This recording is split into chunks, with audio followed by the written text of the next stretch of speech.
May I start, madam? Can we start with this part 2 of the inaugural function? Madam, may I start? Yeah, you can start. Yeah. So it's 2 o'clock and we have to begin at sharp 2. Yeah, it's 2 o'clock and we are beginning sharp 2. Shankara Bhagavad Pada glorifies Bhagavatam as Swashramam, Dharmacharanam, Krishna Pratimotsavos Nityam, Vividopachara Karanehi, Haridasai Sangama Shashvat. Yes, with this term, I remember Srila Rupa Goswami ji and his immortal elixir of devotion, the Bhakti Rasamrita Sindhu.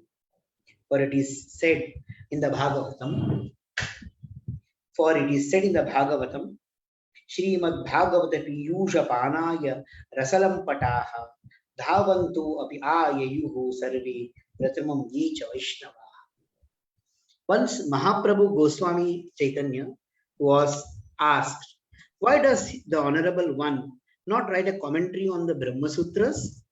In reply, Mahaprabhuji replied, who am I to write for the Bhagavatam?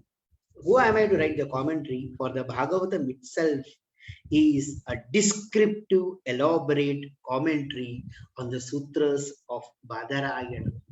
It is Vedanta, Anta Sara. So that is what is the Upanishad Amrita is being given here. Vedopanishadam Sarajata Bhagavati Katha Atyuttama Tato Bhati Pratak Bhuta Falakriti.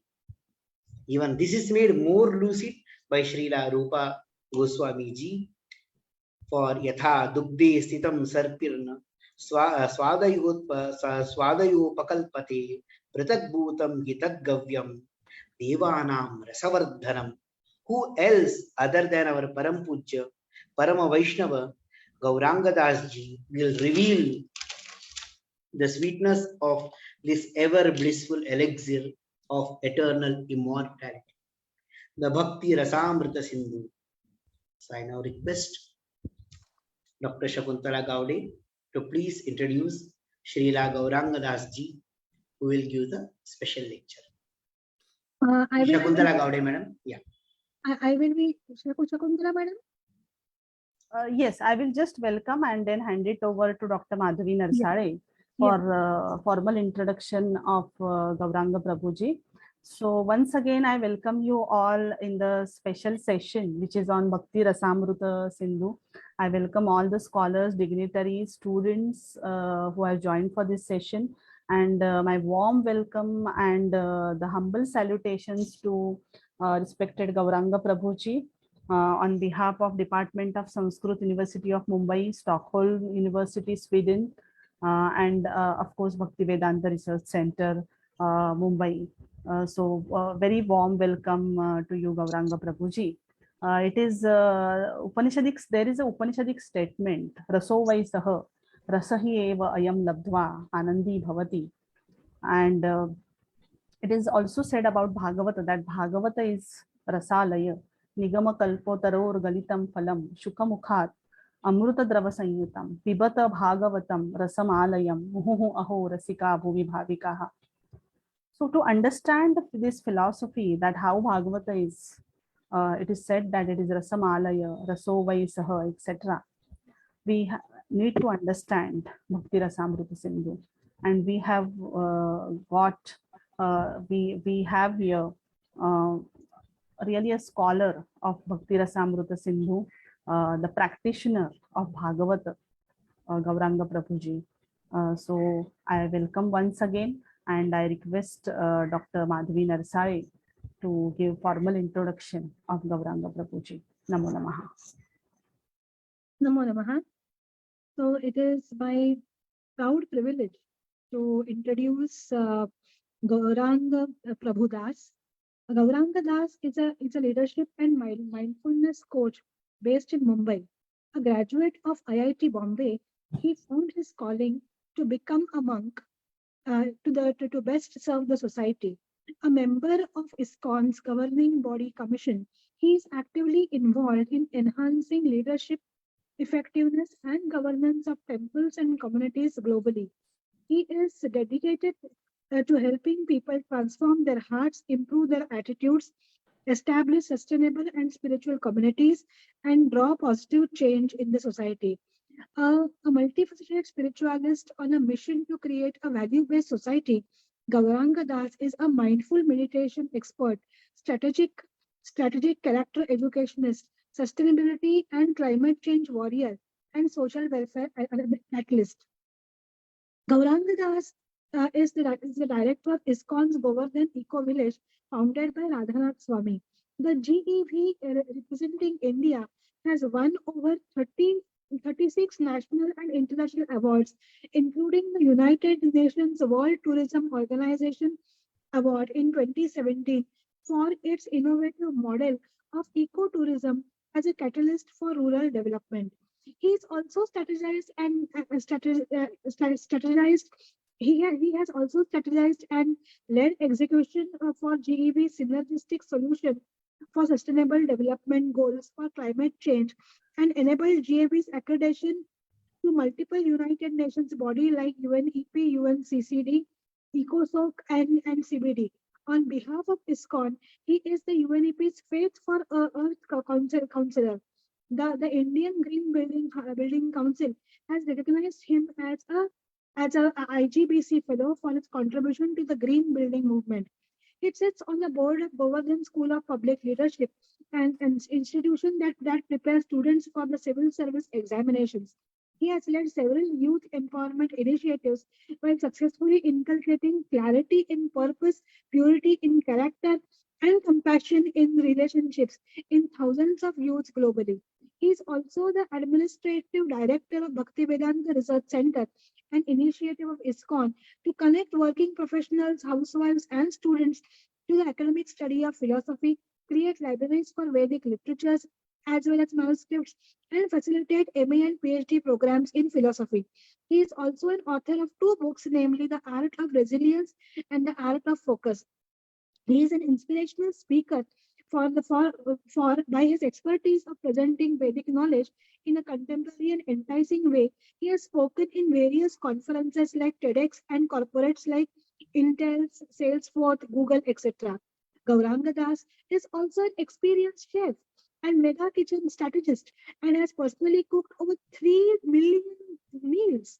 He inaugurated the Govardhan Annakshetra program at the Govardhan Eco Village with an intention to distribute free sanctified food amongst the pilgrims and villagers in Palghar district and to work closely with the government, corporate and like-minded NGOs to enable hunger-free Palghar. It is our great pleasure to welcome Gauranga Dasji, and not taking much time between you and me, I request him to give a special address on Bhakti Rasamrita Sindhu. Thank you. Thank you very much, Dr. Madhavi and Dr. Shakuntala ji, for inviting me and making me part of this wonderful conference. Congratulations to all of you and all the organizers, the partner stakeholder bodies who have been involved actively in organizing this. It is described about the Srimad Bhagavatam that Srimad Bhagavatam Purana Mamalam Yat Vaishnavanam Priyam Yasmin Paramahamsa Ekasahitam Jnanam Param Giyate Yatta Jnana Viraga Bhakti Sahitam Naishkarmyam Avishkritam Tat Srinvan Supatan Vicharan Paro Bhaktya Vimuchet Narah. That Srimad Bhagavatam is such a transcendental, super excellent literature, which is very dear to the devotees, that simply by hearing, studying, and diligently applying the Srimad Bhagavatam, one increases one's knowledge and devotion and renunciation. And therefore, in order to spread the glories of Srimad Bhagavatam, Lord Himself appeared in the form of Sri Chaitanya Mahaprabhu 500 years ago in Navadvip Nadia for the purpose of doing what Krishna came to do in Vrindavan. Premarasa niryasa korite aswadan ragamargaloke bhakti korite pracharan. Amongst different flavors of love available, the flavor of love available in Vrindavan is that of spontaneity. So Krishna came to experience or taste that love and teach that love. And to advertise that love of Braj and Vrindavan, Lord Krishna along with Radharani together appeared as Lord Chaitanya Mahaprabhu. Lord Chaitanya Mahaprabhu spent first 24 years in Navadvip, and then he took sannyas. After sannyas, he spent 6 years traveling across India, and then the last 18 years in Jagannath Puri. During his travels in those 6 years, he met the two most powerful people in Bengal at that time, who were the Prime Minister and the Finance Minister of the King of Bengal, Nawab Hussain Shah. They were Sakar Malik and Dabir Khas, and Lord Chaitanya Mahaprabhu met them in Ramakeli and initiated them. What touched Lord Chaitanya's heart was their humility. And it is described, Jagai madhai hoite koti koti gun, adhama patita prabhu ami duijan. Both of them folded their hands and told Lord Chaitanya Mahaprabhu, we are more fallen than Jagai and Madhai. We are unqualified. And so Lord Chaitanya Mahaprabhu initiated them and said, Aji hoite duhar naam rupa sanatan, dainya chhadi tomar dainya phate moraman. Please give up your humility is breaking my heart. And Lord Chaitanya Mahaprabhu gave them instruction. Prabhu Ragyay koila sab shastrera vichar brajera nigudha bhakti korila prachar. Mahaprabhu first of all gave them the instruction to stay in Brajbhumi Vrindavan. Krishna Bhakti Krishna Prema Seva Pravartan Lupta Tirtha Uddhara Ar Vairagya Shikshan. That you excavate lost holy places of Vrindavan, write literatures which describe Krishna Bhakti, explain the process, and establish temples which will bring out the Bhakti within people's heart. And therefore, taking the order of Lord Chaitanya Mahaprabhu, which is known as Sadachar, they started doing Shastra Vichar. When there is Sadachar and Vichar, then there can be Prachar. And therefore, Rupa and Sanatan, following in the footsteps of Lord Chaitanya Mahaprabhu, who entered Vrindavan on Kartik Purnima of 1515, stayed for 2 months, and came and gave instructions to Rupa Goswami at Prayag, and then Sanatan Goswami at Varanasi. In 1516, later in the year, both of them came and settled down in Vrindavan.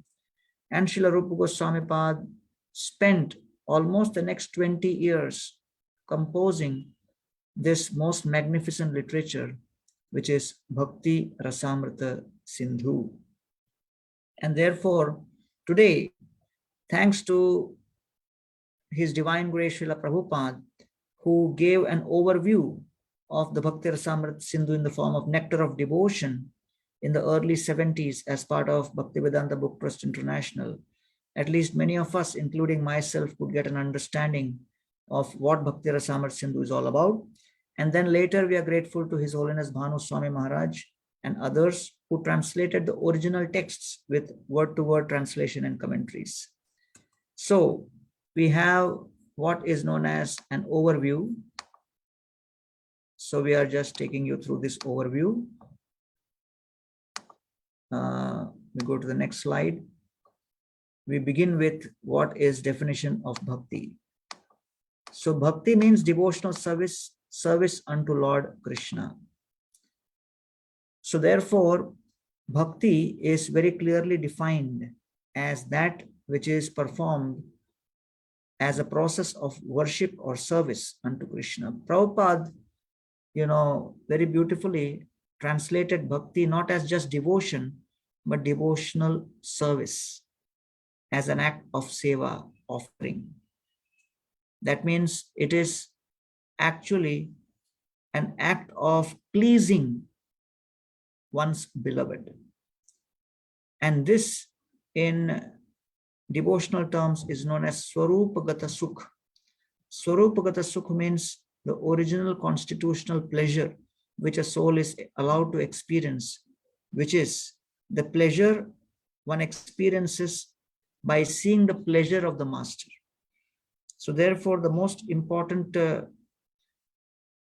deal breaker or non-negotiable principle in bhakti is the principle of selflessness. Krishna says in Bhagavad Gita, Yogastha kuru karmani sangam tyaktva dhananjaya siddhya siddhyo samobhutva samatvam yoga uchyate. Yoga is defined in the 2nd chapter by Krishna in this particular verse, where he defines yoga as having 5 elements.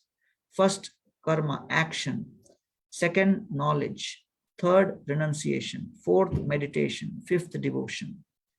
And therefore, yoga basically means to connect. When we connect where action is the major component, it is called karma yoga. Where knowledge is the main component, it is known as jnana yoga. When knowledge and renunciation. When renunciation, knowledge, and meditation is the major component, it is known as Ashtanga yoga.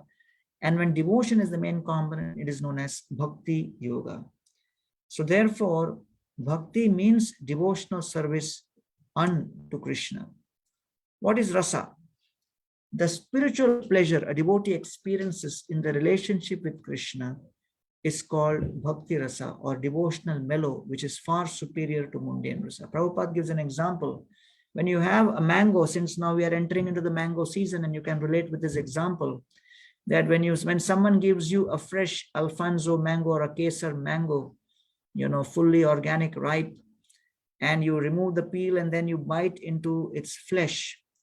So what you taste, that taste of that fruit, is what is known as rasa, or the mellow. So Prabhupada says that rasa is a word which does not have an English equivalent exactly, but the closest you can come to is what Saraswati Thakur used, mellow. So therefore, when I taste mango, that sweet taste which I experience, that is the rasa. Similarly, when I am serving Krishna, that mellow which I experience is what is known as rasa, or spiritual rasa, or bhakti rasa. So then when we come to amrita, amrita means nectar which makes one deathless.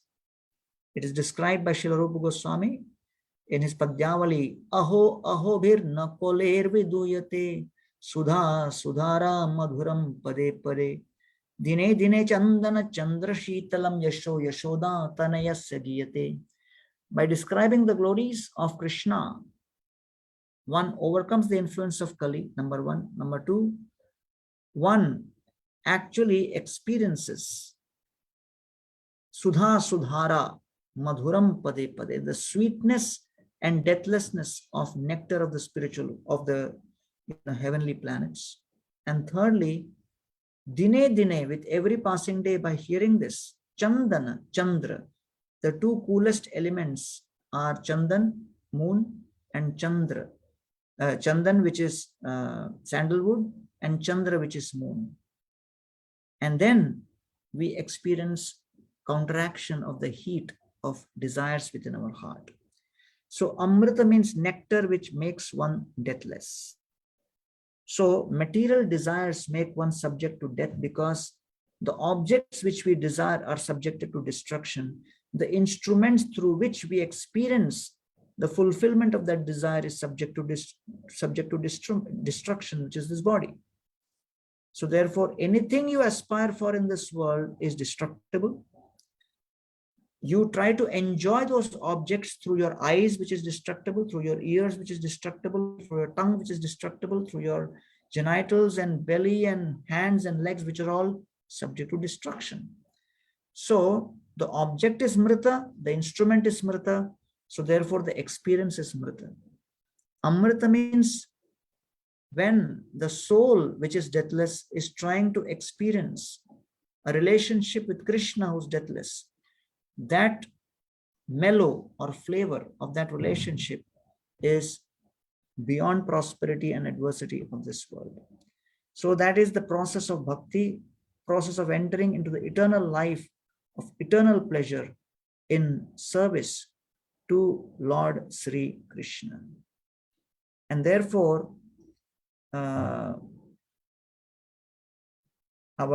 Gajendra in his prayers offers a beautiful prayer where he says that great Paramahamsas who are involved in Bhakti Rasa are totally deathless, eternal. They are swimming in the ocean of nectar. Ekantino yasyana kanchanartham vanchanti ye vai bhagavat prapanna ati adbhutam tat Charitam sumangalam gayanta ananda samudra magna. Ekantino, those who have no other objective apart from relationship with Krishna and pleasing Krishna. Kanchanartham, do not aspire for nothing. Vanchanti evai bhagavat prapanna. They are completely surrendered to that service to Krishna. Atiyadbhutam tat charitam. And they are constantly experiencing newer and newer joy of the character and qualities of Krishna. Sumangalam, which is all auspicious, Gayant, and as they indulge in glorifying Krishna, Ananda Samudra, they are swimming in an ocean of nectar, ocean of bliss. They are completely immersed in that. So therefore, Amrita means nectar, which makes one deathless. So Bhakti Rasamrita Sindhu teaches us how to stimulate our original love for Krishna and how to love everyone by loving Krishna. Dear friends, all of us are trained by our education system, trained by society, trained by internet, trained by everything and everyone to develop relationship with 8 things in this world. And we accept that relationship with these 8 things is success in life. What are these 8 things? Atmajaya sutagara pashudravena bandhushu rajye cha vikale nityam virudham mamatam jaho. Atma means body. How to keep the body fit, how to make the body fitter, healthier, disease-free, etc., etc. Jaya, wife and children, a wife or husband, family, marriage. Suta, number 3, children. How to take care of children, meditating on growing the children, on making the children successful, settling the children. Agara, house, how to get a new house, bigger house, better house. Pashu, vehicles, new vehicle, better vehicle, CNG vehicle, diesel vehicle, petrol vehicle. Dravina, which is money, how to get more money, how to invest here, how to invest there.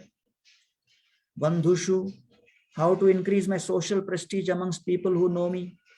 Even though only few people know me, how I can show myself to be best in that society. Social prestige, social acceptance.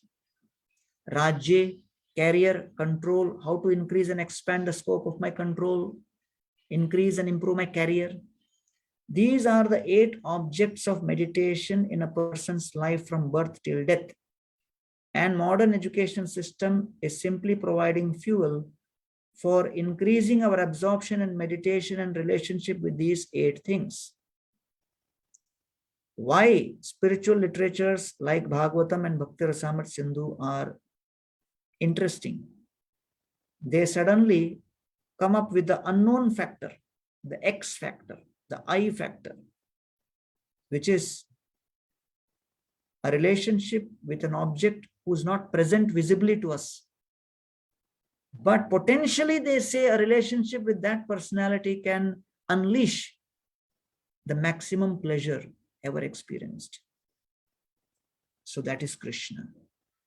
So therefore, Srimad Bhagavatam contains in 12 cantos, 18,000 verses, description of all those satisfied customers who were satisfied in the relationship with Krishna, who prioritize the relationship with Krishna over the relationship with all these 8 things, and who demonstrate by prioritizing relationship with Krishna, the relationship with these other 8 things became perfectly harmonized, balanced, and these 8 became the cause of enhancing their joy and pleasure. And therefore, Bhakti Rasamrita Sindhu gives the science, gives the process, gives the technology by which you can transfer your relationship with these 8 and transfer it to Krishna. So basically, Bhakti Rasamrita Sindhu is giving the technology by which we simply adjust the electrical connection. That instead of directly connecting with these 8, connect with Krishna, and then through Krishna, there is another connection to these 8. And when you just adjust the circuit a little bit, the technology becomes so efficient that it never fuses and the lamp continues to glow eternally. That in essence is what Bhakti Rasamrita Sindhu is trying to do from a layman's point of view, who may not at all be interested in any of these discussions, but he should know that there is an alternative energy available. So therefore, if material education is the traditional, energy, then Bhakti Rasamrita Sindhu is the technology which is giving us access to the alternate energy, the alternative energy, which is sustainable. And therefore, there are 4 divisions of the Bhakti Rasamrita Sindhu: north, east, south, and west. First wave describes devotional service in general, Samanya Bhakti. Second wave, Sadhana Bhakti. Third wave, Bhava Bhakti. And fourth wave, Prema Bhakti, devotional service in pure love for Krishna. What is Samanya Bhakti? It first begins with invocation, auspicious invocation, where the author is invoking the blessings of Lord Chaitanya Mahaprabhu, Lord Krishna, and the previous acharyas. And Bhakti, Uttama Bhakti is defined. First, Anyabhilashita Shunyam, that which is free from materialism, because definition is very important. Bhakti Rasamrita Sindhu is a book of super excellent definitions so that it is precise. There is no confusion, because sometimes the same word may refer to different things in different context. Like, for example, the word pila means, a puppy dog in Hindi. Pila means human child in Udiya, right? Kaka means uncle in Marathi. Kaka means crow in Tamil. So unless you define it, you may get confused. So therefore, Anya Bhilashita Shunyam, freedom from material desires, Jnana Karmadhi Anavritam, not covered by philosophical speculation or fruitive acts, and Anukulena Krishna Anushilanam, activity intended to please Krishna. So what are the 6 qualities of Uttama Bhakti?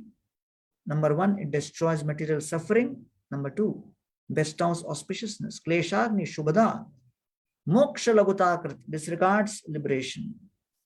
And it is very rare. And Sandarananda Visheshatma, it actually manifests condensed bliss. And 6th, it attracts Sri Krishna. So these are the qualities, because before you, approach a product or try to experience a product, you want to know what I will, gain from this product. So this is the most important thing. Second is Sadhana Bhakti. Sadhana Bhakti consists of 3 types of Uttama Bhakti, which is Sadhana Bhakti, Bhava Bhakti, and Prema Bhakti. So Sadhana Bhakti is explained in more detail. Devotional service in practice. Bhava Bhakti is devotional service in ecstasy. Then third is devotional service in pure love. So Lord Chaitanya came and he just demonstrated pure love directly. Kanchana Sadrishya Deha Aruna Bas. Mahaprabhu experienced ecstasy and expressed that ecstasy. But then for those who are experiencing greed, pride, lust, envy, anger, they will want to know, is there a way by which we can experience that ecstasy? Yes.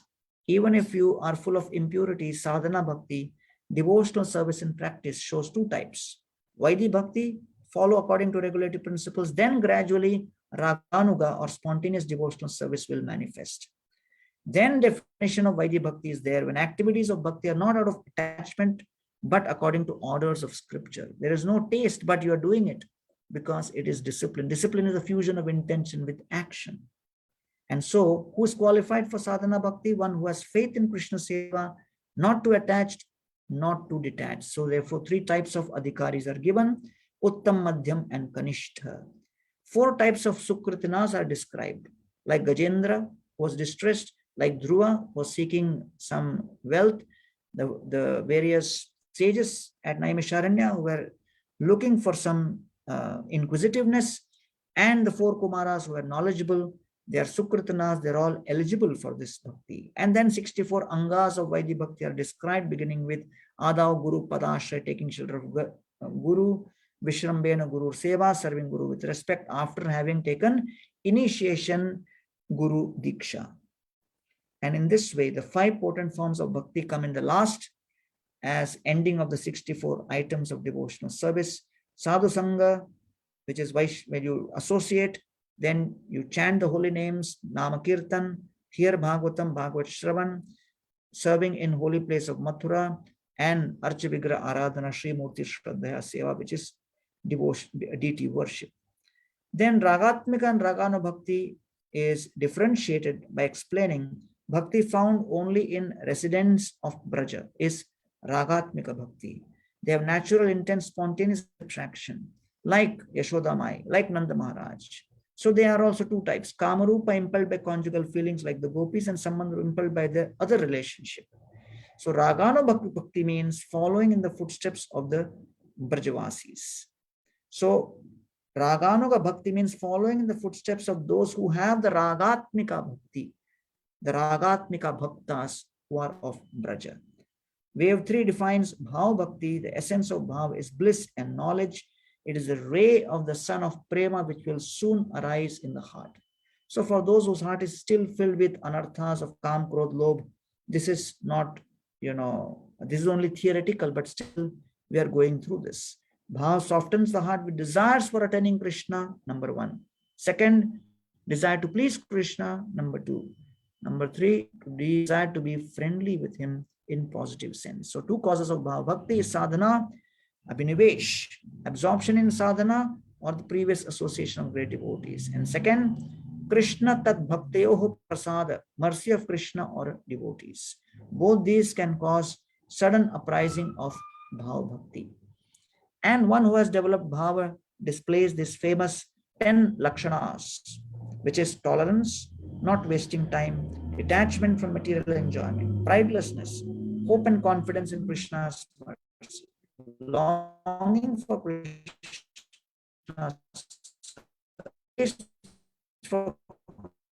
Krishna's peace, and love for Krishna's. All of these are qualities. By seeing these qualities, you can understand that yes, this person has developed bhava. Just by seeing someone from outside, you will understand, okay, he has good health. By seeing his medical test report. So symptoms define this. So these are the symptoms. And then for Krishna in the pure devotee, and when it becomes extremely condensed, it is called prema.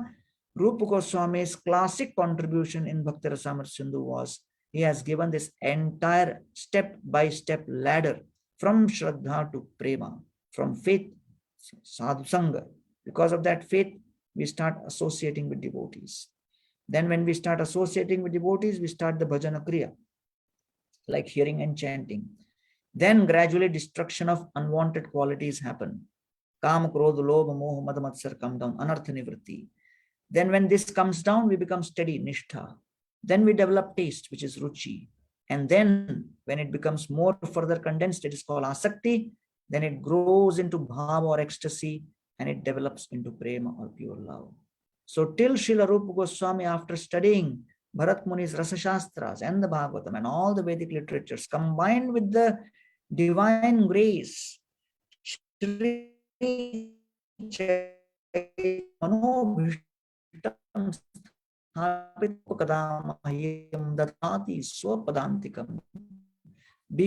Mahaprabhu, 20 years of research work, this most important Bhakti Rasamrita Sindhu. I'm so grateful to all of you that you have allowed me to share something, a few droplets from this ocean of Bhakti Rasamrita Sindhu. And thanks to all the organizers, and hope that all of you do a deeper study and research to share this with more and more. Thank you very much. Pranam.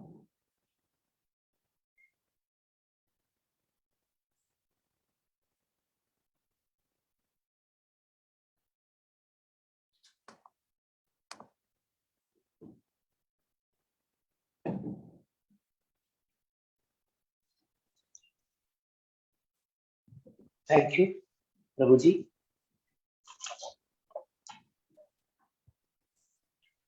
इक्षूणामपि मध्यन्तं शर्करा वाप्यतिष्ठति पृथग्भूता च सामिष्टा तद् भागवती कथा.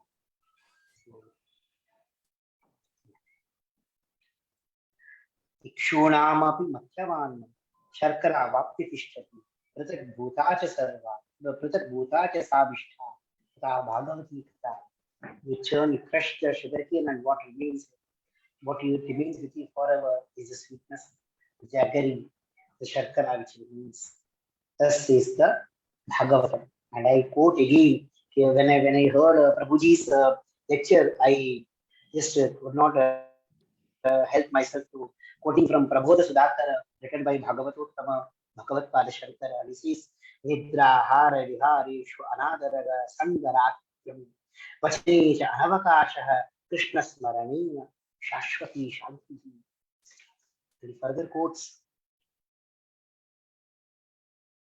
He further quotes about Krishna. He says, Kandarpakoti Subhagam Vanchita Phalam Dayatnavam Krishnam Tyaktva Kamanya Vishayam Netrayipam Drishtamuksahe. Perfect. This was what Prabhupada must have experienced, and hearing your sweet, melodious expositions of the Bhakti Sudharnava Sindhu, I will see Dhanyavayam Prabhuji, and listen to a beautiful exposition. And I recall what Srimad Bhagavatam has said, and I quote Dhruvaswami in the Bhagavata Mahapurana, and he says, Yasmin Viruddha Gatayo Anisham Patanti Vidyadayo Vivida Shakya Anupurvaya Tadbrahma Vishwa Bhavameka Manantamadhyam Anandamatram Adhikaram Aham Prapadhi. Thank you so much. I now request Dr. Shakuntala to speak a few words, and I will hand over the mic to my friend, Ajay Painsi for conducting the next sessions. Hare Krishna, Krishna Krishna, Hare Hare. So before we proceed, again, I wholeheartedly would like to thank Gauranga Prabhuji for such a methodical presentation. So we are really feel blessed. So Dr. Suchitra Tajani will propose vote of thanks for this special lecture.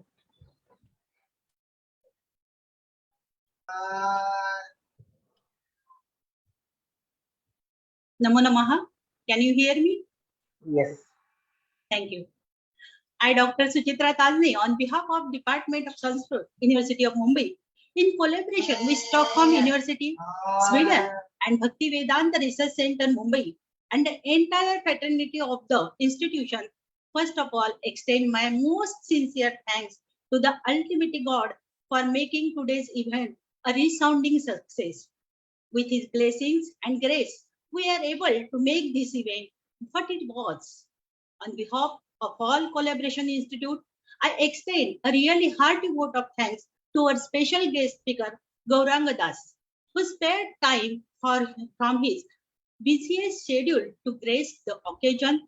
Today, we had an opportunity to hear your thoughts, and this will surely be going to encourage us in our future events. Your thoughts have enlightened our mind and have shown us a new path. My gratitude to the Gauranga Das Prabhuji, today's speaker, for gracing the program and sharing your findings and opinions today. I thank you, sir, once again. I thank you, everyone, for their willingness and involvement to take on the completion of the work beyond their comfort zone. Thank you. Over to you, Sridhar or Shakuntala ma'am. I now bow over and I hand over the mic to my friend Ajay Painsi for beginning with the first session of this 3-day Satra Yaga. Thank you so much. Thank you, Sridhar.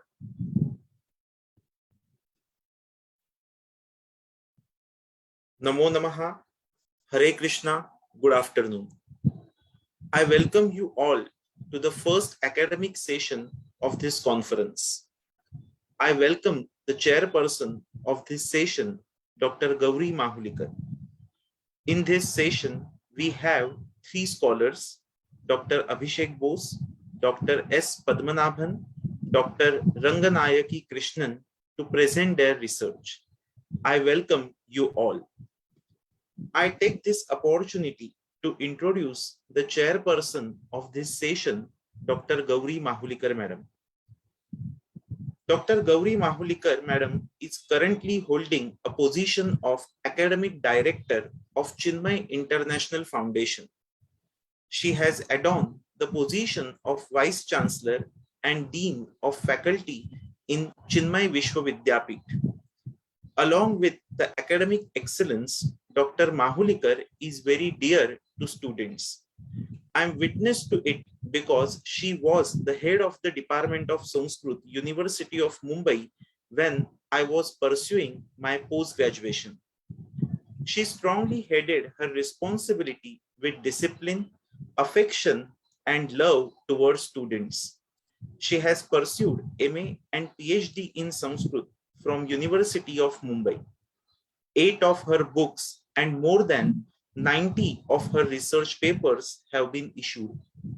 18 students received the PhD under her guidance. She has completed many minor and major research projects. She has been felicitated by various organizations for her contribution in the field of Sanskrit. She has been awarded by Kavi Kulaguru Kalidas Sadhana Sanskrit Sadhana Puraskar by Government of Maharashtra. She has received the Adi Shankaracharya Puraskar by Shankar Matham, Mumbai. Canadian Education Foundation awarded her by International Ramakrishna Award in 2003. She traveled across many states of US in 2019 to deliver lectures on different topics related to Sanskrit. Mahulikar Madam, it is our great pleasure to have you with us as a chairperson of this session. Madam, I once again welcome you. With your permission, we would like to start the session. Mahulikar Madam, can we proceed? Yes, please, please proceed. So before we proceed, I would like to again extend my warm welcome on behalf of all the collaborators to Professor Dr. Gauri Mahulikar, and because she has accepted our request to chair the session in this conference. And I also welcome Dr. Abhishek Bose, Dr. Padmanabhan, and Dr. Ranganayaki for accepting our invitations to present the papers. And I think now we can proceed. Thank you, Shakuntala Madam. Thank you, Dr. Mahulikar Madam. Our first speaker is Dr. Abhishek Bose. He is working as a head and assistant professor, Department of Comparative Indian Language and Literature, University of Calcutta. He not only holds BA and MA degree in comparative literature, but also holds a PhD from Jadavpur University. His research papers are published in various journals. His areas of interest are Bhakti movement and Vaishnavism, theater and performance studies, aesthetics and literacy theory, and cultural studies. Today, he is going to present a paper on topic Bhakti in Gaudiya text. I request him to start with his presentation. Dr. Bose. Thank you. Thank you. Thank you. Good afternoon to you all. Am I audible? Sound is very low. Am I audible now? Sorry for the inconvenience. Yeah, I think it's better. It's better, Doctor. Yeah, it's better. Okay. So the title of my paper is Bhakti in Sri Chaitanya Vaishnavism, Worldly, Otherworldly.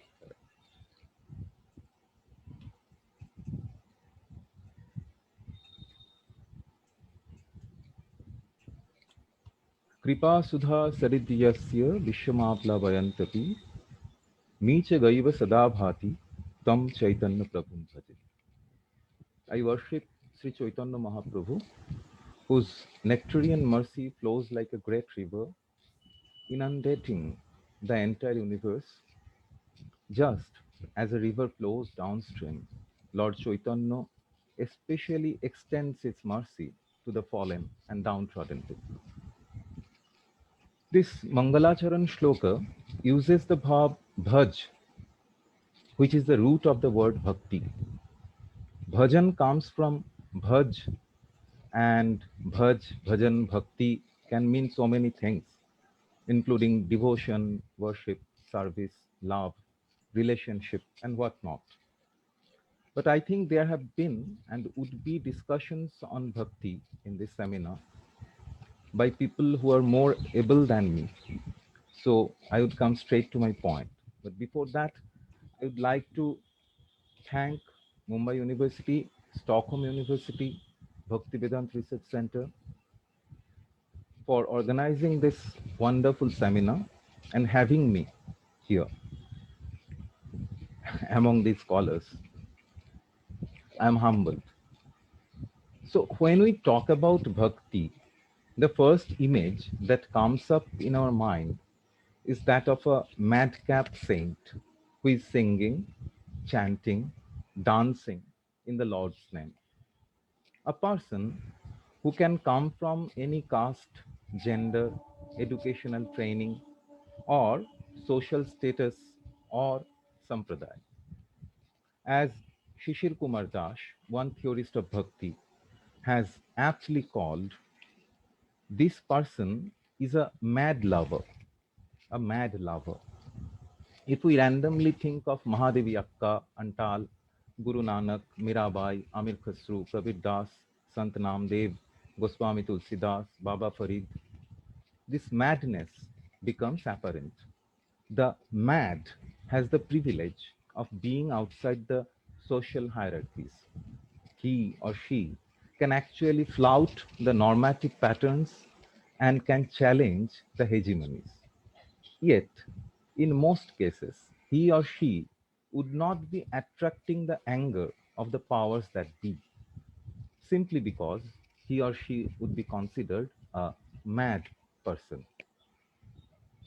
The prevalence of terms like Baura, think of Baiju Baura, Pagal, Diwana, Mast, Hapa, Baul, in utterances of bhakti, in songs, in poetry, in anecdotes, proves the utmost significance of this lunacy in all the discourses of bhakti. If Michel Foucault is invoked here, we can do a close reading of this discourse of madness and underline the brilliance of this madness, this perceived madness. But unfortunately, we do not have time or scope for that. In case of Chaitanya Mahaprabhu, this madness is emphatic. There are disagreements regarding every other aspect of Chaitanya Mahaprabhu's life and doctrinal position. But the one thing all the biographers, commentators, and followers agree upon is the primacy of ecstasy or bhava of Mahaprabhu. Chaitanya Mahaprabhu has not composed any philosophical treatise to propagate his view or to propagate his philosophical position, as almost all the other acharyas who have founded or pioneered sampradayas have done. He has not written any treatise. In fact, there are only 8 extant shlokas decidedly attributed to Chaitanya Dev. Only 8 verses. As has already been discussed, the huge body of literature, doctrinal and otherwise, as Professor Gupta has done, that exist in the Chaitanya Sampradaya have been composed subsequently by the followers of Mahaprabhu. But what attracted these followers to Chaitanya Dev in the first place? What attracted?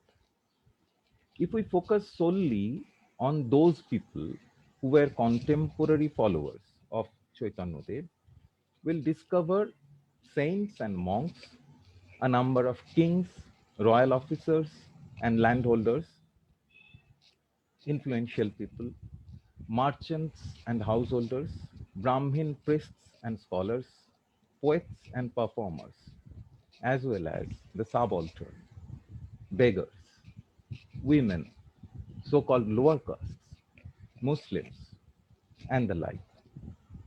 If Chaitanya Dev had already founded a sampradaya or written scholarly dissertations, one could have understood.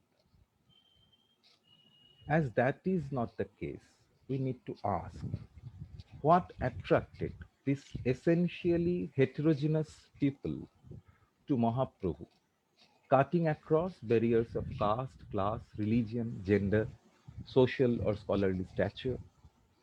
What was that point of attraction? There is this recurrent event of Mahaprabhu singing, dancing, or simply listening to a song, a piece of poetry, and then instantly getting into a trance. Avesh. Trance does not reflect this state properly. Let's stick to bhava instead. As Chaitanya Charitamrita, which is one of the most authentic texts regarded with respect in the tradition, Chaitanya Charitamrita puts it, Bhav Nidhi Mahaprabhu Bhaver Shabollo. That is to say, Mahaprabhu is the ocean of bhava, and in him there is a plethora of manifestations of bhava. That, the physical rupa, the beauty of Mahaprabhu, and the emotional bhava were the basic points of attraction for his followers, can be ascertained from numerous sources, including doctrinal so-called scholarly texts, as well as Padavali Kavya. One of the foundational slokas about Mahaprabhu, composed by Rupa Goswami, one of the most important theorists, the one among the 6 Goswamis of Vrindavan. So this sloka, composed by Rupa Goswami and subsequently quoted by Krishnadas Kaviraj, that is the author of Chaitanya Charitamrita, as we have already mentioned. So this sloka says, Anarpita charim chirat karunaya vatirna kalau samarpaitum unnata ujjvala rasam svabhakti shriyam hari purata sundara dyuti kadamba sandipitah sada hridaya kandare spuratubah shachi nandana. In translation, it would be, may that Lord, who is known as the son of Srimati Shochi Devi, be transcendently situated in the innermost core of your heart, resplendent with the radiance of molten gold. He has descended in the age of Kali by his causeless mercy to bestow what no incarnation, avatar, has ever offered before, the most elevated mellow of devotional service, bhava, the mellow of conjugal love, prema. The symptomatic employment of his physical beauty, his treasure of unnata ujjvala rasa, and the leelas he manifested as the essential characteristics foregrounds the image of Chaitanya Mahaprabhu as perceived by the Goswamis of Vrindavan in chaste Sanskrit, in a context which can be called philosophical, metaphysical, and fairly doctrinal. Besides this, if we look at this pada in Bangla by Vasudev Ghosh, a contemporary of Chaitanya Dev. So from Sanskrit doctrinal texts, we are now coming to Kavya in Bangla. Potito heria kande, thir nahiko bandhe, koruno noyone chai. This is the pada. So I won't recite the whole thing, just 2 lines. Orup madhuri pirite chaturi tile pashorite nari. Borono asramo kinchano akinchano karo kono dosh nahi mane. Komala Shiva বিহি দুর্লভ প্রেম ধন দান করলো জগজনে. So you can get the words প্রেম ধন রূপ মাধুরী. these two words are there, describing Mahaprabhu's contribution. So the Rupa Madhuri, the nectar of beauty, and the Premadhana, that is the treasure of love, again become the focal points in this Bangla composition, like the Sanskrit composition, Sanskrit sloka. For a few centuries, this Prema or Bhava of Mahaprabhu has been immortalized in Vaishnava Padavali, Kavya literature. And this image of Mahaprabhu as the manifestation of love has gone beyond the confines of his sampradaya. We are surprised to see that it has become customary to invoke this bhava of Chaitanya for the bowls in their songs. In the Mangal Kavyas that are primarily associated with Devikals, that do not have anything to do with Vaishnavism. They are associated with Devikals, Mangal Kavya. But they also invoke this bhava of Chaitanya Dev.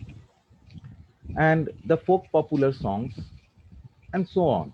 Every genre invokes in the beginning of any performance, recital, the bhava of Mahaprabhu, the prema of Mahaprabhu. Chaitanya in these songs, Chaitanya sings, dances, jumps, collapses on the ground, rolls fanatically, and does all sorts of things that would be flouting the codes of normalcy, quote unquote. We would briefly look at such a moment in Mahaprabhu's life, only briefly. So, when Mahaprabhu was born in Navadvip, he took sannyas in Goya, and after taking, he took initiation in Goya and then sannyasa in Bengal. And after taking the sannyasa initiation, Mahaprabhu visited a place called Remuna on his way to Nilachal or Puri, as it is known today. This is near the present border of Odisha and Bengal, and even in Mahaprabhu's times, Remuna was near the border. So Mahaprabhu was overwhelmed with joy and emotion on seeing the deity of Gopinath, who is the principal deity at Remuna, the Krishna deity. And having the darshan of Gopinath, he was so ecstatic. He sang and danced in front of this beautiful deity. Chaitanya Charitamrita says, Bohu nritto geet koilo loiya bhaktogon. So, together with his associates, he is singing and dancing in front of the deity. That is his service, seva. When this ecstasy subsided after some time, he began to tell the story of Gopinath to his associates. Mahaprabhu began to narrate how this Gopinath deity acquired the epithet of Khira Chora, the thief of Khira. This deity, this is a very interesting story. This deity is called Khir Chora Gopinath, one who steals Khir. Mahaprabhu, as the narrator, then takes his associates and also us, as if in a flashback, to Braj, Vrindavan. A sannyasi named Madhavendra Puri, Madhavendra Puri, is introduced.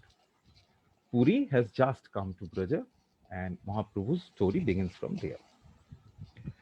This Madhavendra Puri was the guru of Mahaprabhu, that is the Parama Guru of Mahaprabhu. Mahaprabhu now tells his story, the discovery of Srinath Gopal atop Govardhan Hill, and he says that in great detail. Then the story comes to a point when Madhavendra visits Remuna, the Gopinath deity. And having the darshan of Gopinath, Remunate koilo Gopinath darshan. Tar roop dekhia hoilo biubhal mon. Please note, biubhal mon. Madhavendra Puri visited Remuna, where Gopinath is there. Upon seeing the beauty of the deity, Madhavendra Puri was overwhelmed.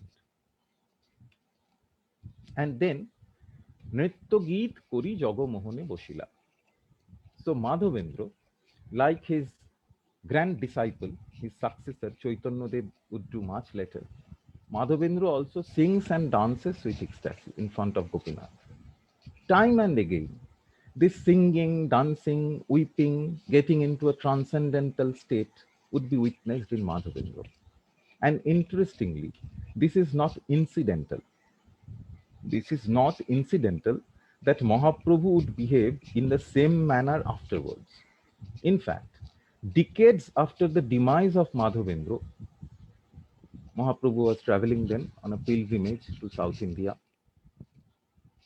There would be many instances when associates of Madhavendra would recognize Mahaprabhu by this singing, dancing, weeping manifestation of Bhava. So Mahaprabhu goes to a temple, sings, dance, has this ecstasy, and there is one or other associate of Madhavendra Puri who will recognize, okay, so you belong to the Madhavendra clan, Madhavendra Parampara, because no one else can sing and dance like this. I do not have the scope to get into those particularities, but let us note that this Bhava Shavalla, the spectrum of Bhava, emotions, is a characteristic feature of this Parampara, the Chaitanya Parampara, before and after Chaitanya. Chaitanya being the vertex of this Bhava Shavalla, of this peak of emotion, transcendental Bhava. And let us not forget that Bhakti becomes a rasa. In fact, the primary rasa in the Chaitanya Sampradaya. It is said that Madhavendra is the original puppeteer of that theatre of Bhakti. Puppeteer in the theatre of Bhakti, where Bhakti is a ras. Bhakti Rashe Madhavendra Adi Sutrodha. As Acharya Srivatsya Goswami ji has aptly pointed out in his keynote address and has made my task easier, rasa is the key term for bhakti across all traditions, But nowhere has it become as important as in the Chaitanya Sampradaya. And rasa, as Goswami ji has also pointed out, is always understood better in performative texts, in Padavali, in songs, dances, drama, katha. That is why Kirtan and Sankirtan become both the vehicle and aim of bhakti in the Chaitanya Sampradaya. In global scenario, that's why Sankirtan becomes the marker of Chaitanya Dev. Thus, the aesthetic expressions of the human mind become the most important path to conceptualize the divine. Or even better, to have a loving relationship with that divine, aesthetic expressions becomes the basic premise. And in this process, the divine becomes internalized and integral to the existence of the bhakta, the devotee. So the divine is now internalized. To come back to the point of madness, pagalpan, it should be remembered that the human expressions, be it about the divine or otherwise, always have a context which cannot be forgotten, ever. When Chokhamela says, Avir Gulal Udhalitaranga, Natha Ghar Nache Majha Sakha Panduranga. Beautiful song.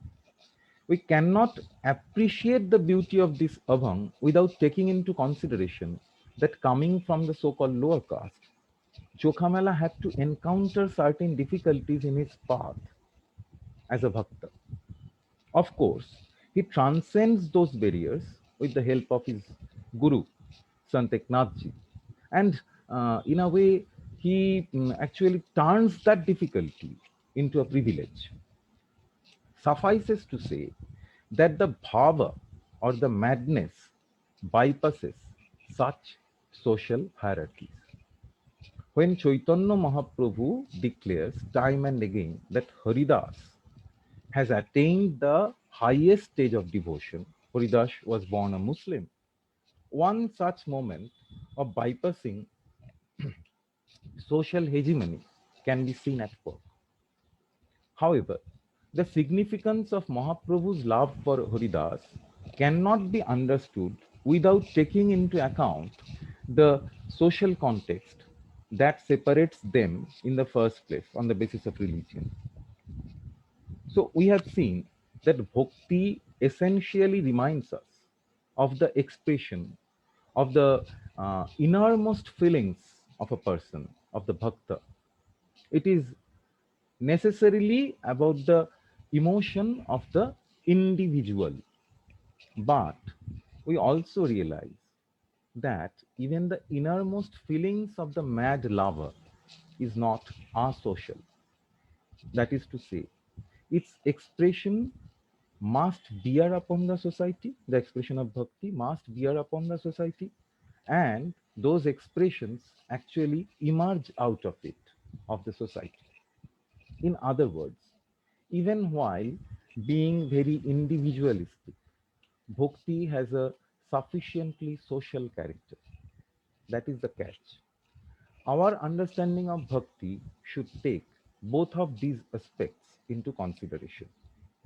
Concentrating either on the emotive or the social aspect solely can be myopic.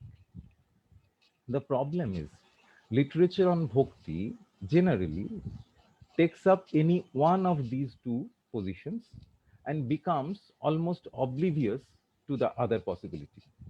For instance, in case of Sri Chaitanya, he is either seen only as an avatar, an incarnation full of love and devoid of any historicity, or he is made into an instrument of almost a social reformist project.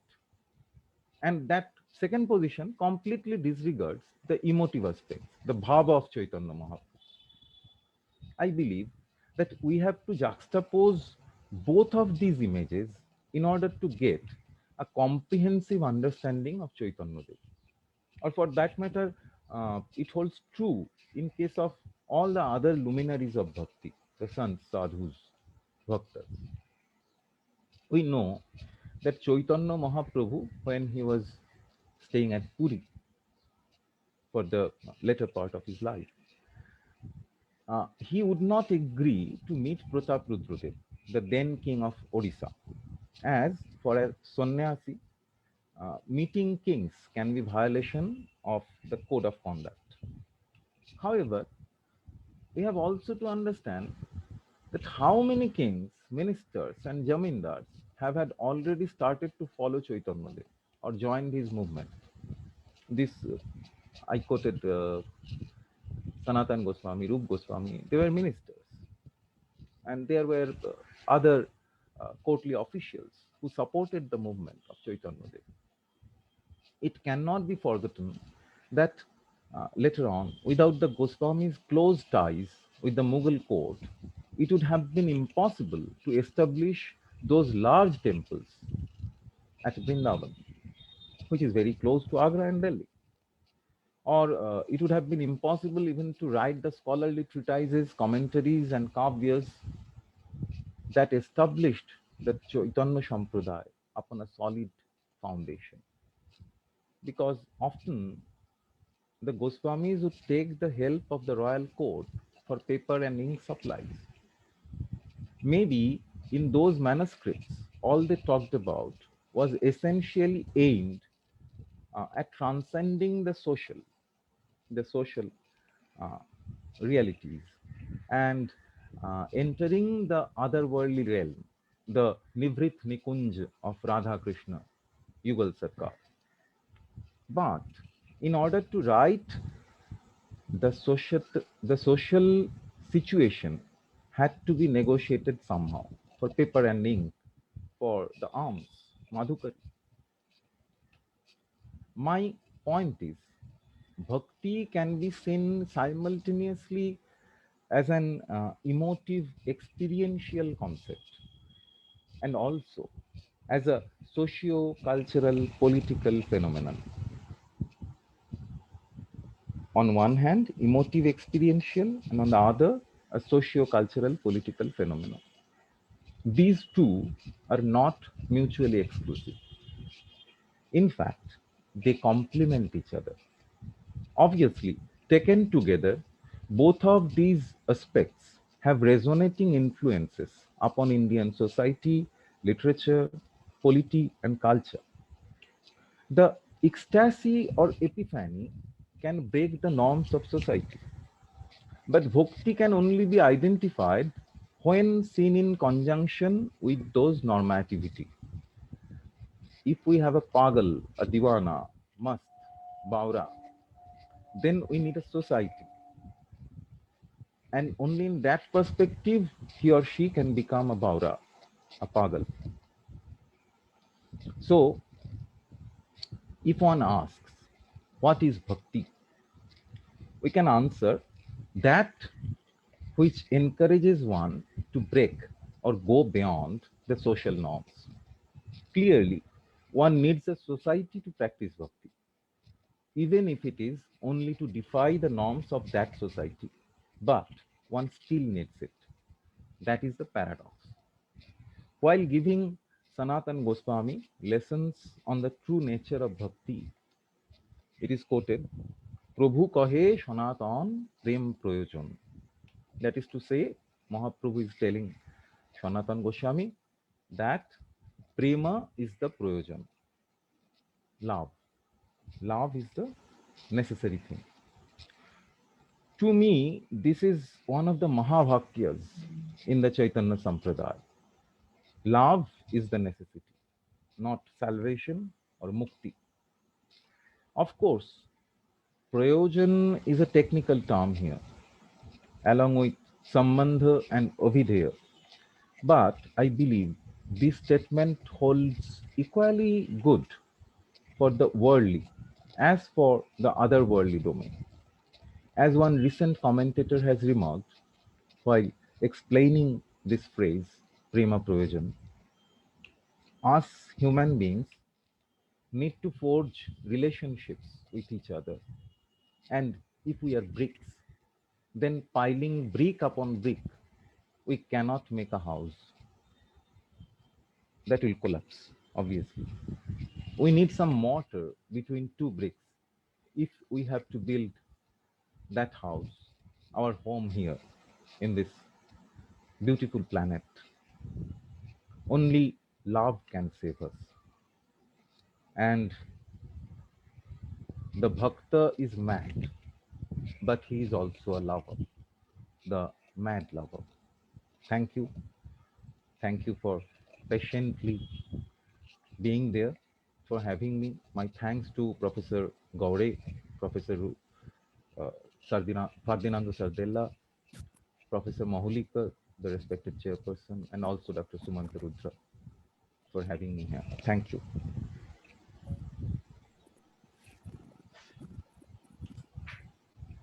Thank you. Thank you, Dr. Bose, for your scholarly thoughts. Now the session is open for discussion. Participants can raise their hands if they want to ask something or if they want to add something. Can you explain them how to raise the hand? I think everybody knows how to raise their hand in here. In reaction, there is an option to raise the hand.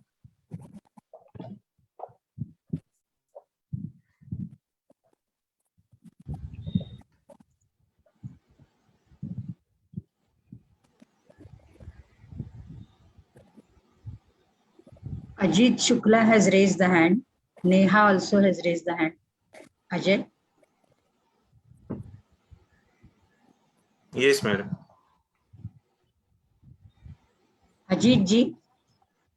Ajit ji, please go Ajit ji, ahead. you can unmute yourself. Yeah, go ahead, please.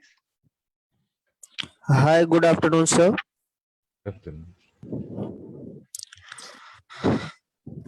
Sir, I have a little bit query about the 8 steps of yoga.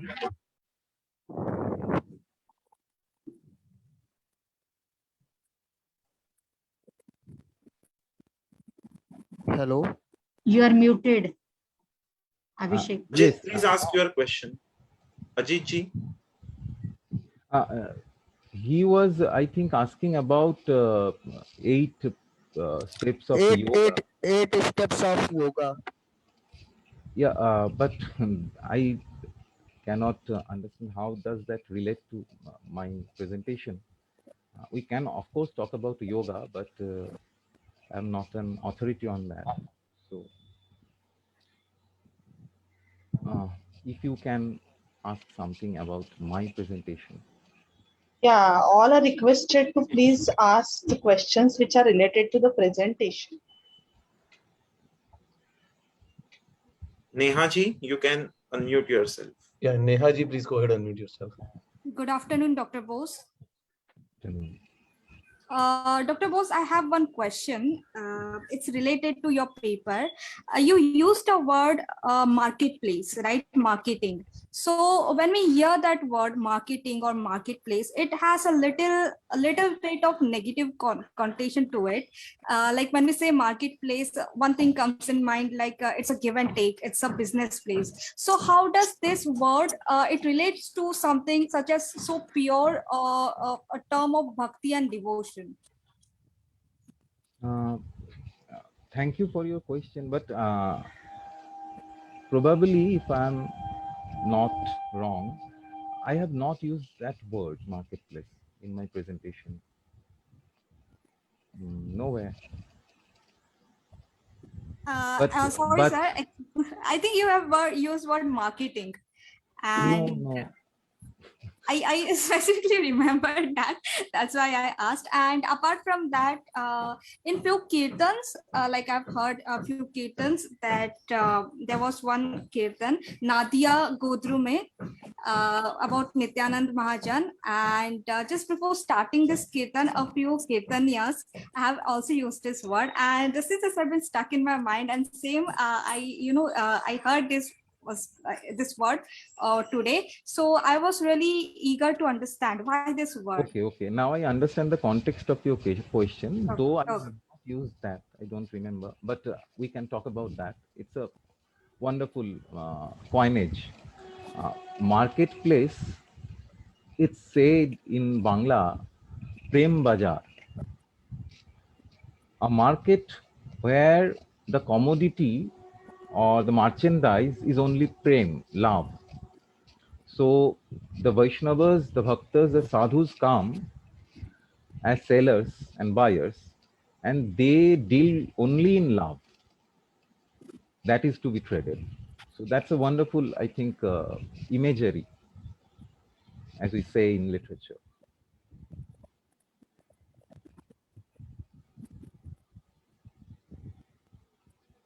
I would deal with this at the end of the session. Thank you. Shweta ji, you can unmute yourself to ask the question. Okay, thank you. Shweta. Yeah, thank you. First of all, Abhishek ji, thank you so much. This was such a wonderful exposition by you. And we really enjoyed all the aspects of it. You talked about Prem Prayojan Tattva. So can you tell us what is the summum bonum of human existence and what is it that one should pursue in your experience in terms of knowledge as well as, practically what should one imbibe in their lives to make their lives successful in your understanding and in all of your reading? That's part one of my question. Part two is, how do we get in touch with you if we want to? And do you have any readings, writings that you would like to share? Where do we get access to that? Thank you. Okay, I'll answer the second one first, but because it's easier for me to handle, I'll give my email ID here in the chat box later on. So we can communicate via that. And there are some articles available in the open source space, like Academia Edu and other platforms. And if you are interested, I can share some writings that I have. Very few of my writings are there actually. So to come back to the first one, I am no one to talk about the Sammam Bonam of Prema Prayojan or Mahaprabhu's Sampradaya, the philosophical or metaphysical basis of that Sampradaya. I have tried to talk more about the social situation that actually contextualizes Mahaprabhu's contribution, Chaitanya Dev's contribution. And in general, I have tried to look at bhakti as a social phenomena, social phenomena, because when we think about bhakti, as Goswamiji was trying to say in the keynote address, we always talk about the metaphysics, the spiritual, the religious, this domain. But bhakti is as much about the this world as much as it is about the otherworldly domain. So, as I have said towards the end of my paper, prem prayojan or love is necessary. That can be called, if I am permitted to say that, the Sutra Vakya of Mahaprabhu's Sampradaya. He has always emphasized upon love, and that love can be towards the divine, which is internalized, or it can be about others. The famous sloka in the 8 verses of Mahaprabhu says, Trinadapi Sunichena Tarorapi Sahishnuna Amanina Manadena Kirtaniya Sadahari. So, in order to chant, in order to practice devotion, you need to fulfill those conditions. You have to become humbler than a blade of grass. You have to be more patient than a tree. You have to be amani, that is devoid of any ego, and you have to be respectful to others. I think that brings us to one very interesting point. This whole thing, be it social, religious, political, cultural, in any situation, in any kind of relationships or web of relationships, we have to learn how to deal with the other. This is the problem. How the self behaves with the other. It should be with respect and with love. That is my understanding.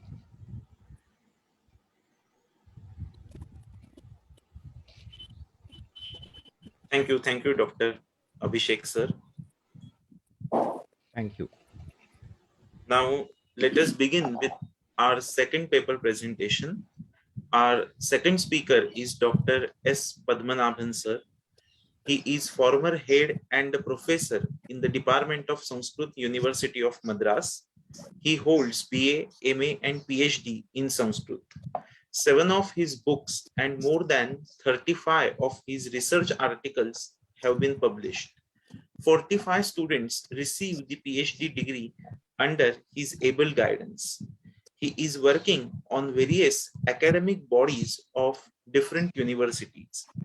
Today, he is going to present his views on Bhakti in Vishishtadvaita tradition. I request him to start with his presentation.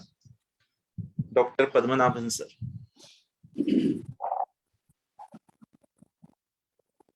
यो नित्यमच्युतपदाम्बुजयुग्मरुग्मव्यामोहतस्तदितराणि तृणाय मेने अस्मद्गुरोर्भगवतोऽस्य दयैकसिन्धोः रामानुजस्य चरणौ शरणं प्रपद्ये। नमस्सदसे सर्वेषां कृते प्रप्रथमं मम हार्दिकप्रणामान् आविष्कृत्य विशिष्टाद्वैतमते भक्तिमधिकृत्य किंचित वक्तुकामोऽस्मि. Respected Chairperson, Professor Gauri Mohulikar, Dr. Shakuntala Gade, Head of the Department of Sanskrit, Dr. Madhavi Narsale, other faculty members of the Department of Sanskrit University of Mumbai, organizers of the seminar. At the outset, I feel it's an honor to speak on this learned assembly. My participation in this seminar is purely accidental, I should say. When I came into contact with Dr. Shakuntala, she just said that there's a seminar on this subject. And the subject being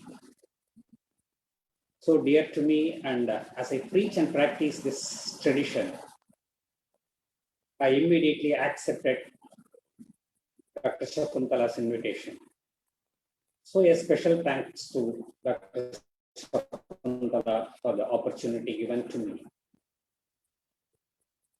Now coming to the subject, Bhakti in Vishishtadvaita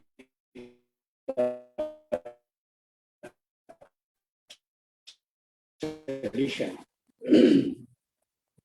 Swamiji has mentioned about the various dimensions of Bhakti, and almost he had covered many aspects of Bhakti as well. So I restrict myself the concept of Bhakti exclusively to the Vishishtadvaita tradition. Before going into the lecture proper, first we have to distinguish between Bhakti and Bhakti Yoga. Bhakti Yoga is a means of achieving the human end, the endeavor, that is the moksha or Parama Purushartha, while Bhakti is a pure love, what we call Prema Bhakti and so on, that has been mentioned already in the morning. So the Bhakti has been defined. That's love suffused with the devotion in the supreme object. So Mahaniya Vishaya is a term. Now in the modern days, we notice etc., but Preeti is there. So can we deem it as a Bhakti? No. So the Shandilya Smriti or the Narada Bhakti Sutra say Mahaniya Vishaya. What is that Mahaniya Vishaya? So the Mahaniya Vishaya, according to our tradition or the ancient law, is the Supreme Lord himself. So Ramanuja is very clear. So in the Vedartha Sangraha, he quotes Soyam Parabrahma Bhutaha Purushottamaha Niratishaya Punya Sanchaya Sheena Ashayama Purusha Charanaravinda Sharanagati Janita Tadavimukyasya Sadacharya Upadesha Upabramhita Shastra Adigata Tattva Yathatmya Avabodha Purvaka Aharaha Upachiyamana Shama Gama Tapaha Shaucha Kshama Arjava Bhaya Abhaya Sthana Viveka Daya Ahimsadi Atma Gunopetasya Varnashrama Uchita Paramapurusha Aradhana Vesha Nitya Naimittika Upasamhriti Nishidda Parihara Nishtasya Paramapurusha Charanaravinda Yugala Nyasta Atma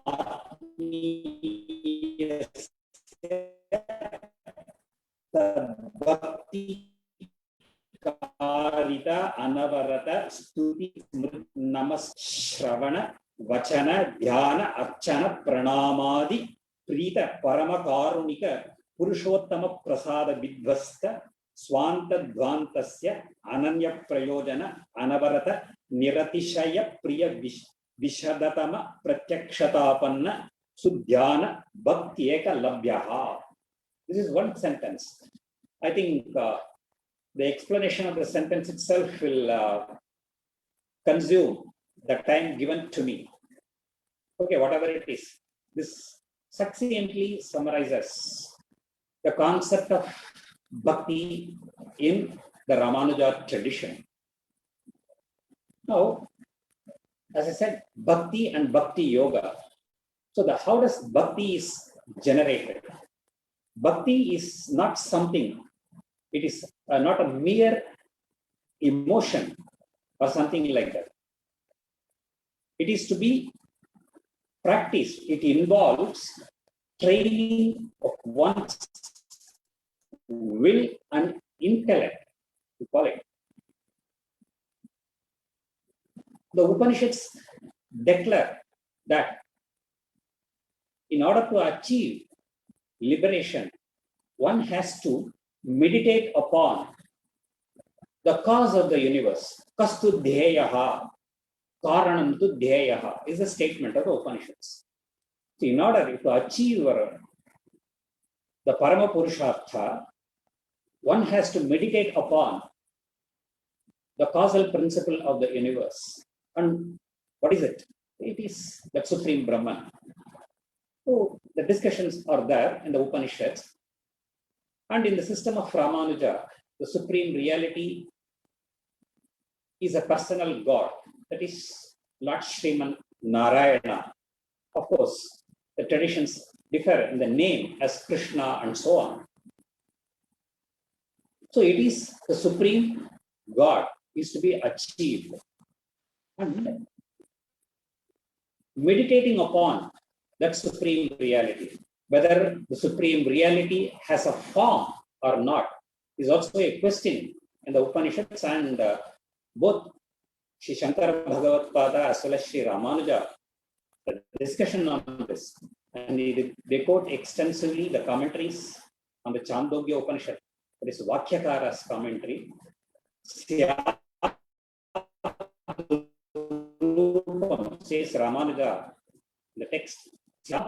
That's why he states in the text as Soyam Purushottamaha. So he is a personal God. And in the opening stanza of his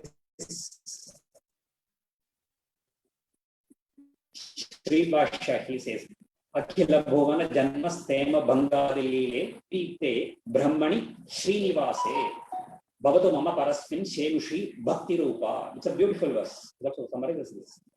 So Brahmani Srinivase. That Supreme Brahman is none other than the beloved of Lakshmi.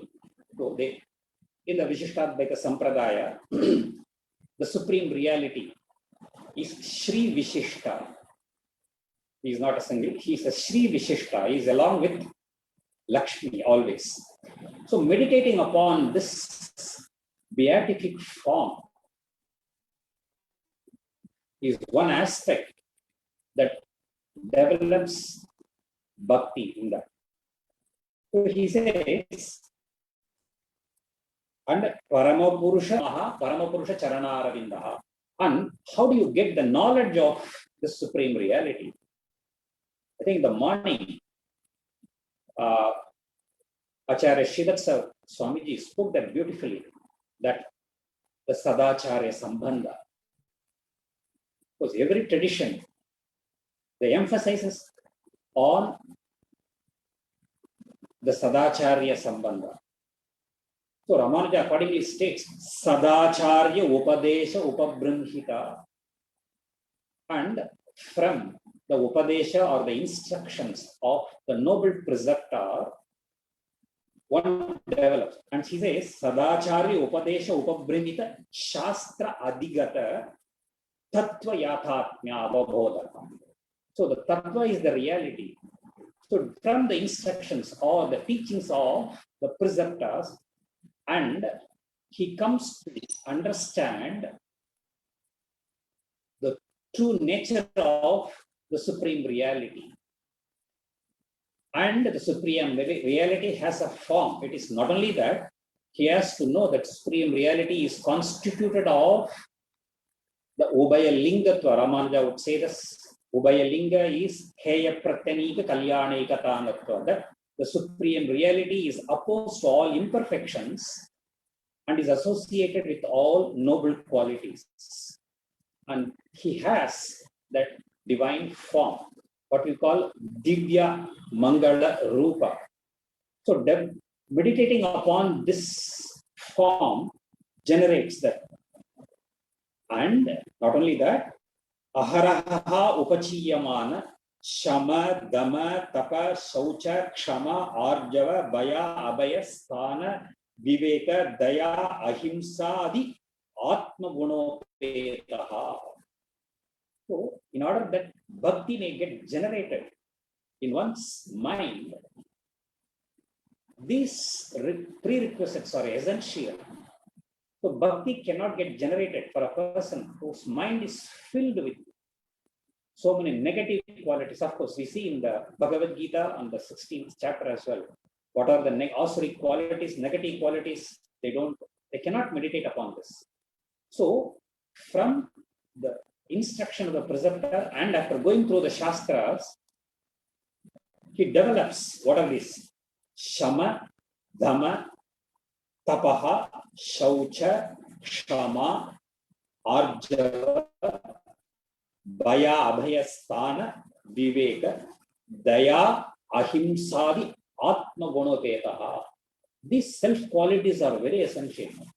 Without these qualities, love to God cannot get generated. If your mind is filled with so many negative qualities, say arrogance or pride or anger, how can we develop this kind of bhakti? It can never get, if one says like that, then it's a pseudo bhakti, we can definitely say that. So, Atma Gunopetasya, then with these qualities, one has to perform the enjoined duties in accordance with his state of life. This is Varnashrama Uchita, Parama Purusha Aradhana Vesha, Nitya, Naimittika, Karma, Upasamhriti. So we have to perform the enjoined duties in accordance with one's stage and state of life, Varnashrama Dharma. This is what he calls as the Karma Yoga. So the performance of Karma Yoga leads to the next stage. Yes, Upasamhriti, Nishid, and you have to refrain yourself from the prohibited activities as well. With that, Parama Purusha Charanaravinda Yugala Nyasta Atmatmiyasya Tad Bhakti Karita. So when one develops a kind of bhakti on this, meditating upon this beatific form. If you see the Brahma-Sutras, the methodology of the Brahma-Sutras, according to Ramanuja's tradition, we see the first two adhyayas, which establishes the karanatva of the universe.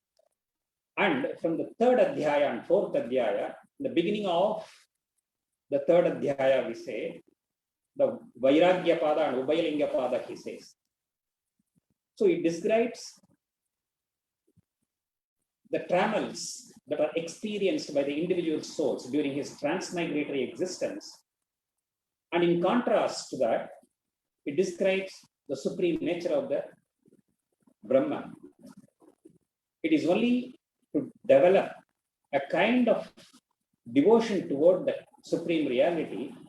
The methodology is of the Brahma-Sutras is like the first, the Vairagya Pada, and then the Ubayalinga Pada. So, one gets a knowledge of the supreme reality, and thereby knowing that the pains that are experienced during the transmigration, he develops an interest and devotion towards the supreme reality, and thereby the bhakti anavarata stuti smriti namaskati vachana dhyana smaranam kirtanam etc. all those navavidha bhakti, all kinds of activities that are associated with the devotion, and by that, pranamadi prita parama karunika purushottama prasadaha. So with this kind, the grace of the Lord, parama purusha prasada, purushottama prasada, vidvastaha. By the grace of the Lord, all the negative aspects or the silt in the mind are washed away or eradicated by that grace.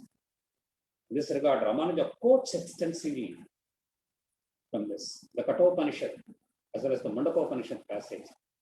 Na ayamatma pravachenena labhyaha na medhaya na bahuna shrutena yameva yesha vrunate tena labhya. It's a beautiful passage from the Upanishads. Ramanuja almost gives a commentary for this passage in almost all his works, say in the Sri Bhashya as well as in the Vedanta Sangra or in the Gita Bhashya or elsewhere.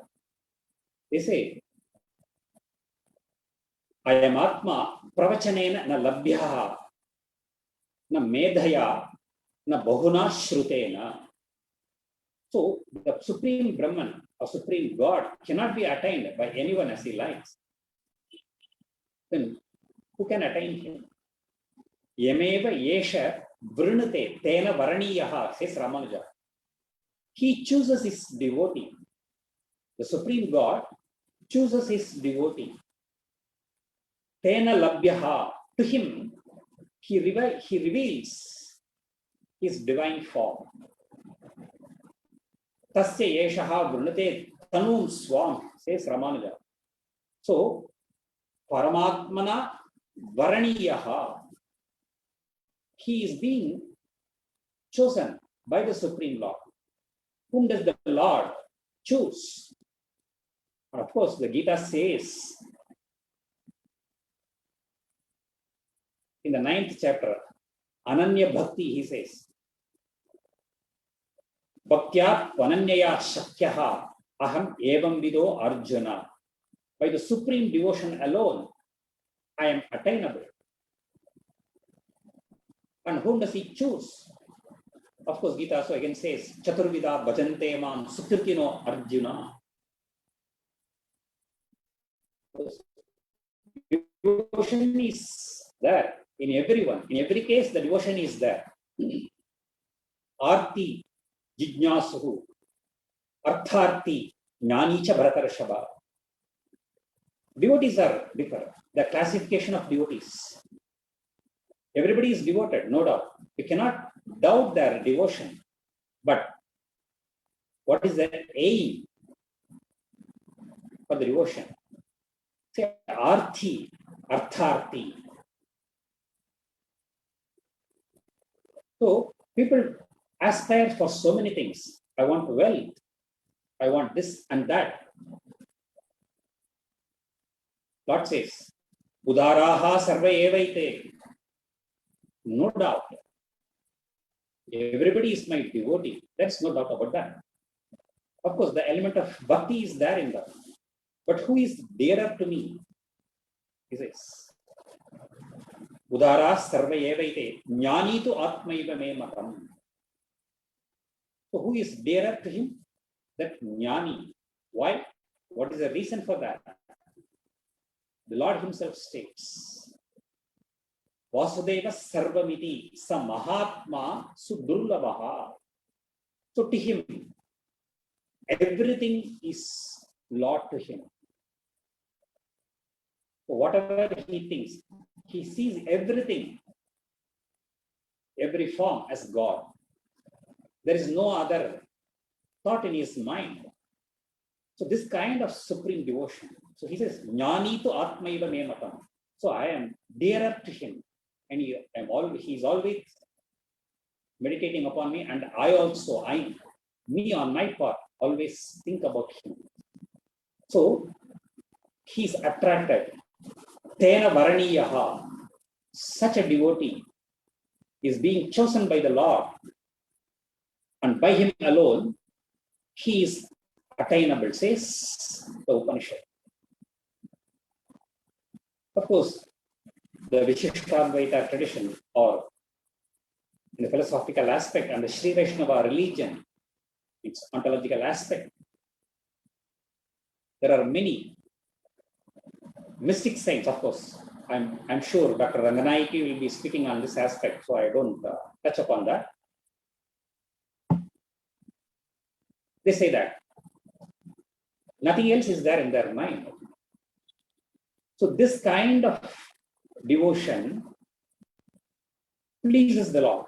By that grace, he says, Parama Purusha, Parama Karunika Purushottama Prasada Vidvastaha. So by this Karunika, the merciful Lord, all the silt is washed away. Vidvasta Swanta Dvantasya. Vidvastaha.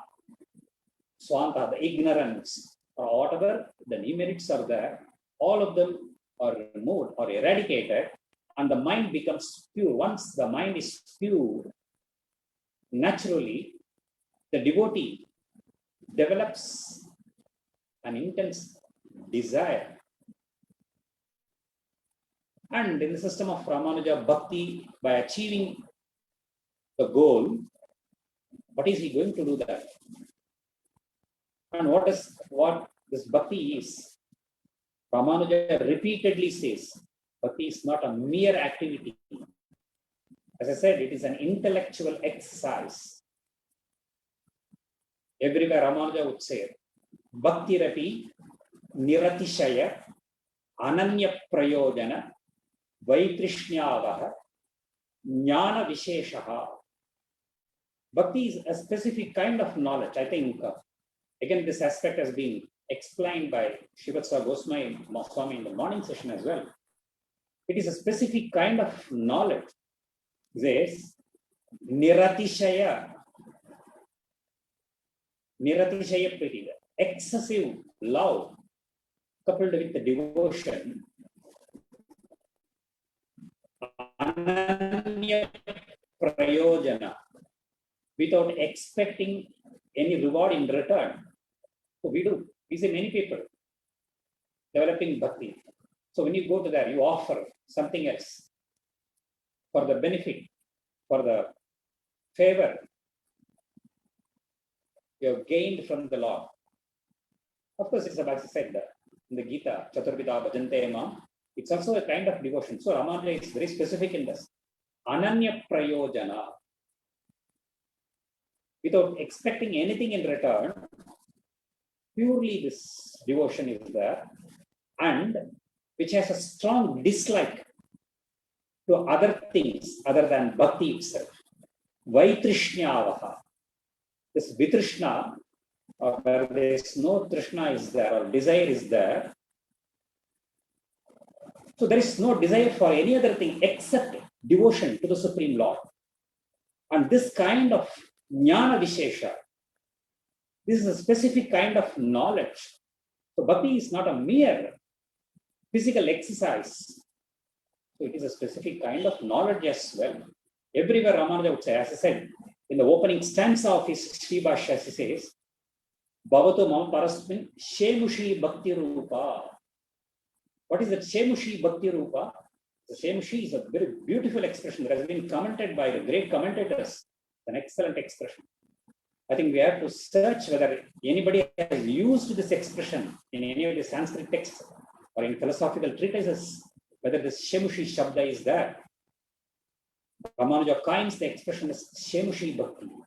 That is bhakti rupapanna jnanaha. The knowledge coupled with the devotion, that the supreme devotion is there. Such a kind of devotion towards the supreme reality, it's developed in the devotee or in the bhakta, and this kind of bhakti gets intensified. So no tradition speaks of this gradations in bhakti, especially in Ramanuja, particularly in the Gadyatraya of Ramanuja, Parabhakti, Parajnana, Parama Bhakti Krita Paripurna Anavarata Nitya Vishadatama Ananya Prayojana. He would say this. In the Gadya Traya, particularly in the Sharanagati Gadya, Ramanuja emphatically states, what is this Parabhakti, Parajnana, Parama Bhakti? The stages in the Bhakti. When Bhakti gets intensified, the intensity that arises a desire in the devotee to visualize the divine beatific form of the Lord. See, what we call the darshana of the Lord. And please bear it in mind, the Shastras are very emphatic in this. You cannot see God. You cannot see God with your naked eyes. Please bear it in mind. Of course, the iconic form is there. The divine form or the beatific form cannot be visualized with this mamsa chakshus. That's why we see the Lord provided him a divine eye to Arjuna. Divyam dadamite chakshuhu. You cannot see me, Arjuna, with this naked eye. If you want to see my real nature and real form, unless otherwise, I provide you this vision. You cannot see me there, my true form.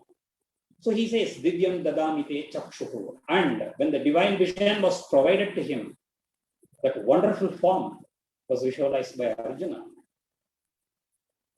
But for a true devotee, he has a thirst to visualize the real true nature of the Supreme God, as he had learned from his Pisapta or from the Shastras. So the intensity of devotion is there, and the Karunika, God is always merciful. And in our tradition, in any of our Indian philosophical tradition, the supreme reality is portrayed as only a merciful God. God is never punitive. He is not at all cruel. Maybe the wrong portrayal may be there, but God is never punitive. Please bear it in mind. He is always merciful. That's why everywhere our acharyas, whosoever it is, to any sampradaya, they would say, Parama Karunikaha. He is always merciful. So the merciful Lord provides his experience to the devotee for a moment. That is Kshanakala. This is what we call Parabhakti. Ramanuja would say this, Parabhakti, Darshana Samanakara Jnana. This is to be experienced by that devotee alone because of his intense devotion. Then the devotee, it's only for a moment. Once he experiences that, then his intensity becomes more, it gets doubled. He longs for that union of the Lord forever. I cannot even for a moment sustain myself without you, O Lord. You see, so many mystics, you see, Surdas or Kavitas, what a wonderful experiences they had. Their mystic outpourings is something extraordinary. So the Lord, the desire of the devotee is intensified, and he feels he cannot live even for a moment without that experience anymore. This is what we call parajnana. And seeing his anxiety, the Lord realizes he will not survive. Then he reveals himself. And this stage is called Parama Bhakti, or supreme devotion. And from that moment, the devotee never wants to get separated. And that's the final, what we call Darshana Samanakara Jnana. Ramanuja would prefer this expression, Darshana Samanakara Jnana. It's a godlike vision, and it is the intuitive experience of the devotee, out of his devotion. So, Parabhakti, Parajnana, Parama Bhakti, the gradations in the Bhakti, and ultimately he never wants to return to this world, what we call the Parama Bhakti. This is what Ramanuja's expression in the book. And almost all the passages in the Upanishads, Dhyana, Jnana, etc., are synonymous with devotion. Of course, in the commentary on the Sutra, Brahma-Sutra, Avrittihi Asakrit Upadeshat, Ramanuja extensively speaks Dhyana, Vedana, etc. are synonyms of this Bhakti or Dhyana because they are interchangeable in the Upanishads. Ramanuja says, it is this supreme devotion that makes the devotee reach the abode of the Lord. And in Ramanuja's view, the entire Bhagavad Gita is only to describe the Bhakti Yoga. In the Praligamina to the Bhagavad Gita Bhashya, Ramanuja says emphatically, Shriyapatihi Paramakarnikaha Bhakti Yogam Avatarayamasa. He says, Supreme Lord just revealed the Bhakti Yoga through which he can be attained, and keeping Arjuna as a pretext, he says, Bhagavan Paramakarunikaha Bhakti Yogam Avatar, as I said, Bhakti Yoga. So please distinguish between Bhakti and Bhakti Yoga. So Bhakti Yoga is the means.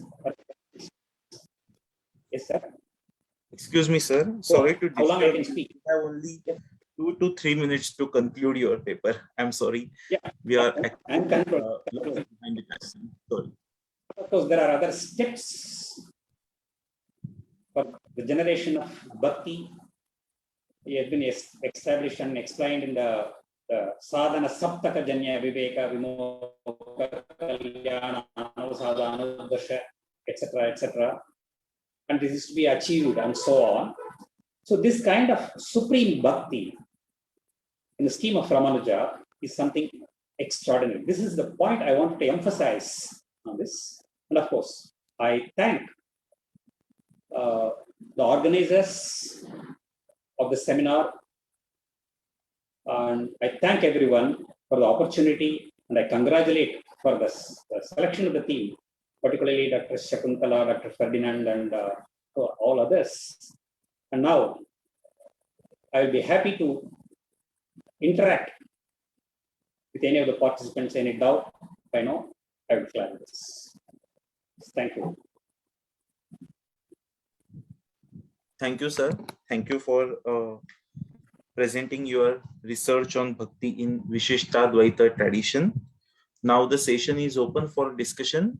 We can take only 2 questions due to limited time. So participants can raise their hands if they have any question.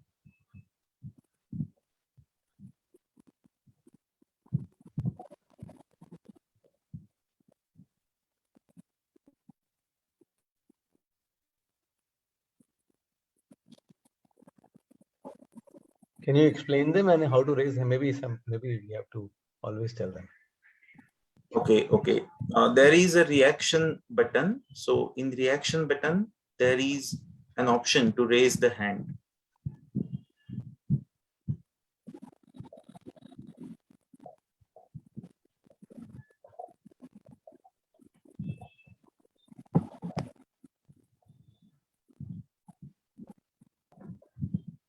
I think Dr. Padmanabhan was very clear in his thoughts and deliberations and in his abhivyakti also. There may not be questions on it. Yeah, right. The next paper is on Vishishtadvaita only. I'm in Alvar, so I think shall we go to the next Yes, yes. to maintain Yes. yeah, So our question. next, And Dr. There is Gauri, I think somebody if you who has remember, raised hand. there is We are someone. Yes, yes. Bhushan. You I can think unmute. Krishnaji, you Yes, can sir. unmute yourself. share. Dr. Yes. Padmanabhan, sir, thank you very much for giving so much insight about the Bhakti tradition in Vaishnava Sampradaya. So, one of the statement, your statement is that Lord chooses his devotees. Yes, this what. Can you describe about it, sir? Varunate tena labhyaha. So, can you give more elaboration about on this particular statement? Yes, yes. As I said, of course, I'm sure Dr. Ranganayaki will be touching on this. The Shiva Vaishnava mystic saints, Alvas. He will be says the God. The all was sung in praise of God. For instance, one particular mystic saint, Nammalvar, he never moved out of his place, his village. He never moved out of his place. But he sung almost all the divine kshetras that was present where the iconic form describing all those places. They say that the Lord manifested or revealed themselves before this devotee is one such example. And because this all was tradition, he had nothing else. And Parashara would call that Rishim Jushamahe Yo Krishna Trishnam Yo Uditaha. If there is a Trishna for Krishna, it would take the form of Nammalvar. He would say this. Krishna is in the form of, he has nothing else in his mind. So the Lord revealed or manifested himself to that experience of that.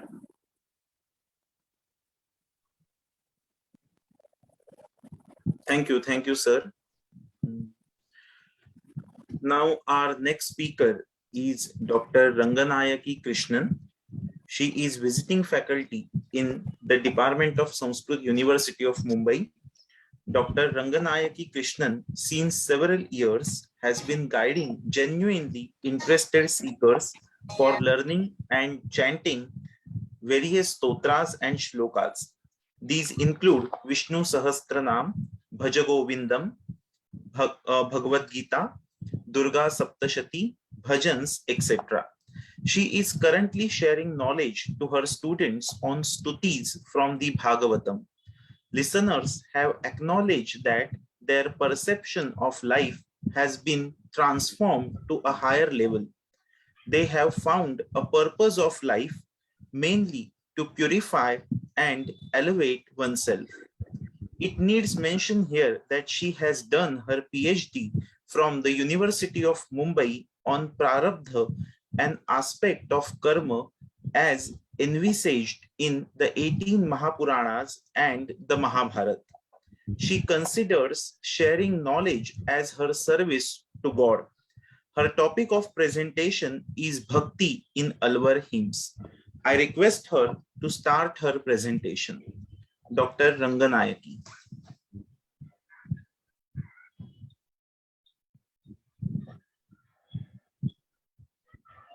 Hello? Yes. Hello, Ranganayaki madam. Are you able to Yes. hear me? Am I audible? Yes. Yes, you are audible. Namami Narayana Pada Pankajam Karomi Narayana Pujanam Sada Vadami Narayana Nama Nirmalam Smaravinarayana Tattvamavyayam. Namo Namaha to my dear Honorable Chairperson, eminent scholars, and dear guests. Bhakti Alva's perception. This is the topic given to me. The topic warrants us to know what do the words Bhakti, Alvars stand for. The term bhakti is derived from the root bhajil, which means seva, to serve, or meditation, bhaja sevayam. Commonly, it refers to love or devotion to the respectables. Preeti or love is a mental disposition. Bhakti, with reference to God, therefore, means unceasing meditation with intense love for the Supreme Being. Sneha Purvam Anudhyanam. The Mundakopa Upanishad says, Emaevaisha Vrunute Tenasa Labhyaha. That is, only that individual on whom God showers his grace can achieve him. The question arises, whom does God choose to receive his grace? Ramanuja, the Vaishnava Acharya, has the answer. One who is dearest to God is chosen by him. Priyatama evahi varaniyaha bhavati. The Bhagavad Gita says, to those who crave for eternal union with me and meditate upon me, I bestow with love that clear vision by which they attain me. Bhakti is considered as a spiritual discipline, as a means to moksha, that is, release from the cycle of births and deaths. Now, a brief introduction on Alvars. Alvars were Tamil saint poets of southern India. They were God-intoxicated saints, God-infatuated saints. Alvars are spelt in two ways. One, A-Z-H-W-A-R-S, and the other one is A-L-W-A-R-S. The first one, A-Z-H-W-A-R-S, means those immersed in God. That is, R-A-Z-H means the one who sinks, S-I-N-K-S, or dives deep. They were immersed into the ocean of bhakti.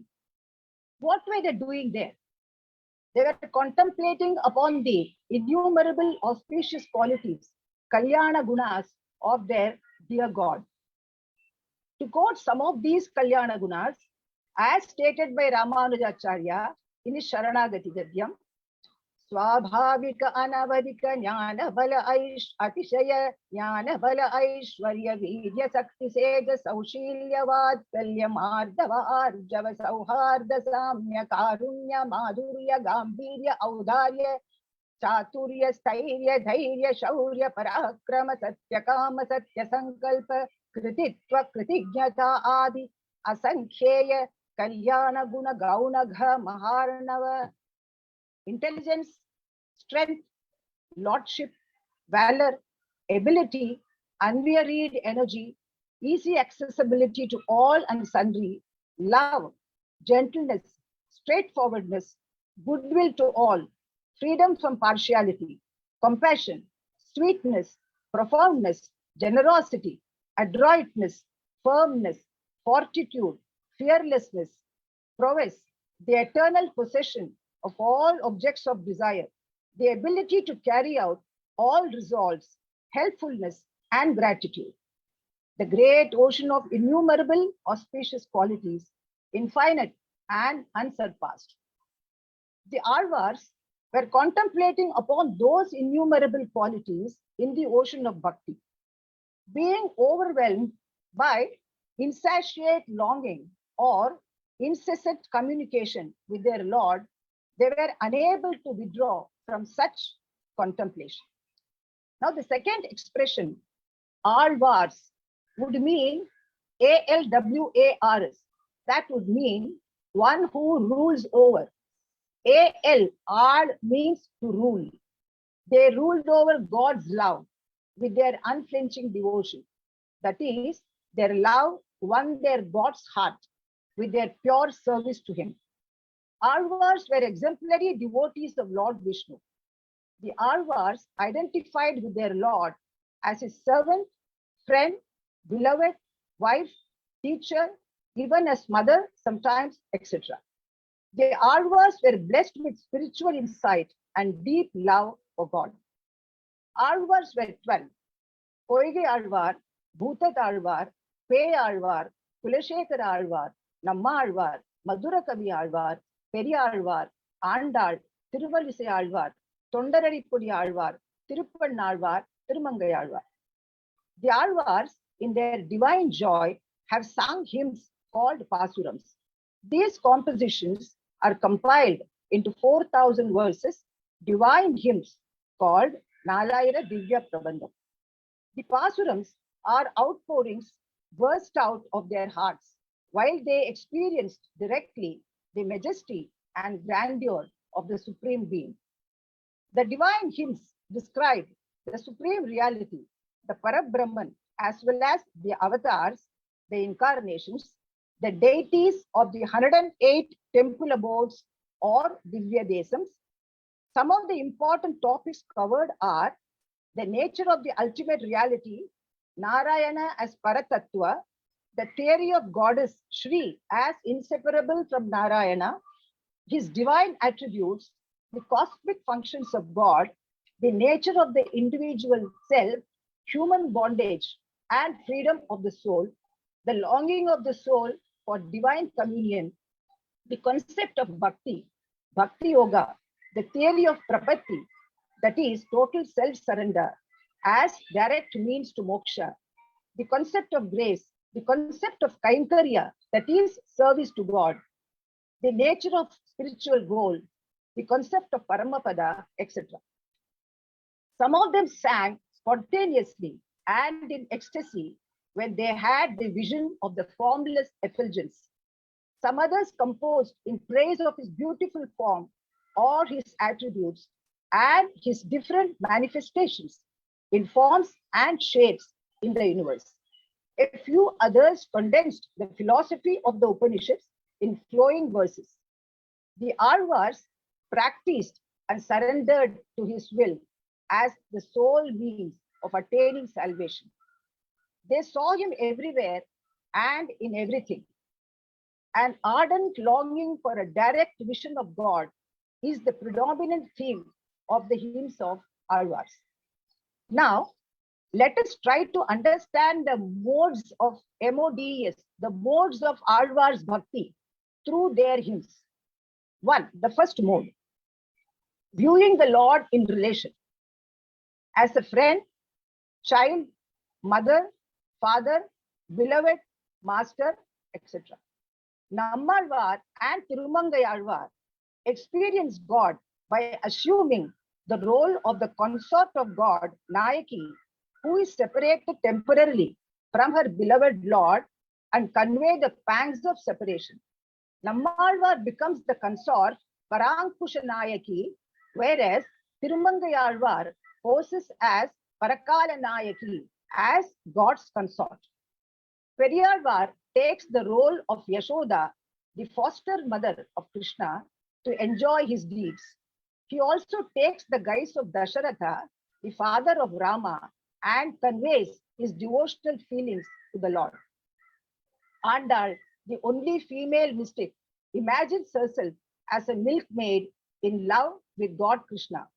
Placing herself in the position of a bride, she craves for spiritual marriage with the Lord.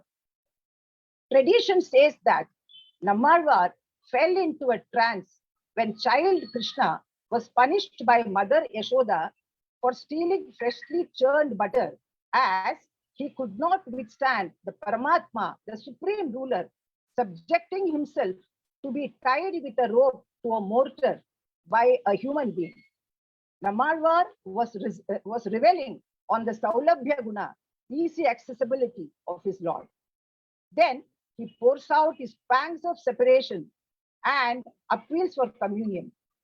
He resorts to the media in nature, the birds, clouds, the sea, the chill wind, the darkness, seeking sympathy and to convey his woes to his master, the Lord. In the same breath, we see a spiritual climax in his hymn, O Bhagavan, Mayavi, the one who adorns the head with the most fragrant Tulsi garland. You simultaneously coexist as both the Sharira and Atma. Who directs that? You exist as both Janma and Mrityu as well. You removed Ajnana and Viparita Jnana and changed me into your eternal servant.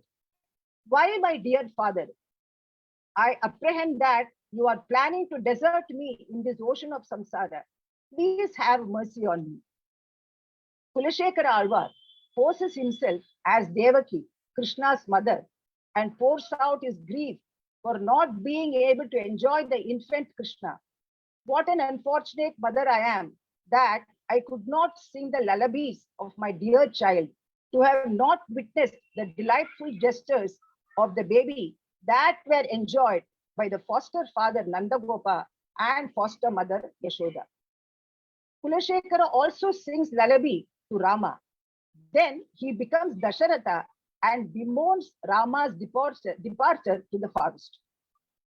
To Periyalvar, a deep fear grips from that some evil eye may be cast on his Lord and his beauty, due to which some evil eye may befall him. He at once burst out into hymns, praying for or blessing him with long life and prosperity.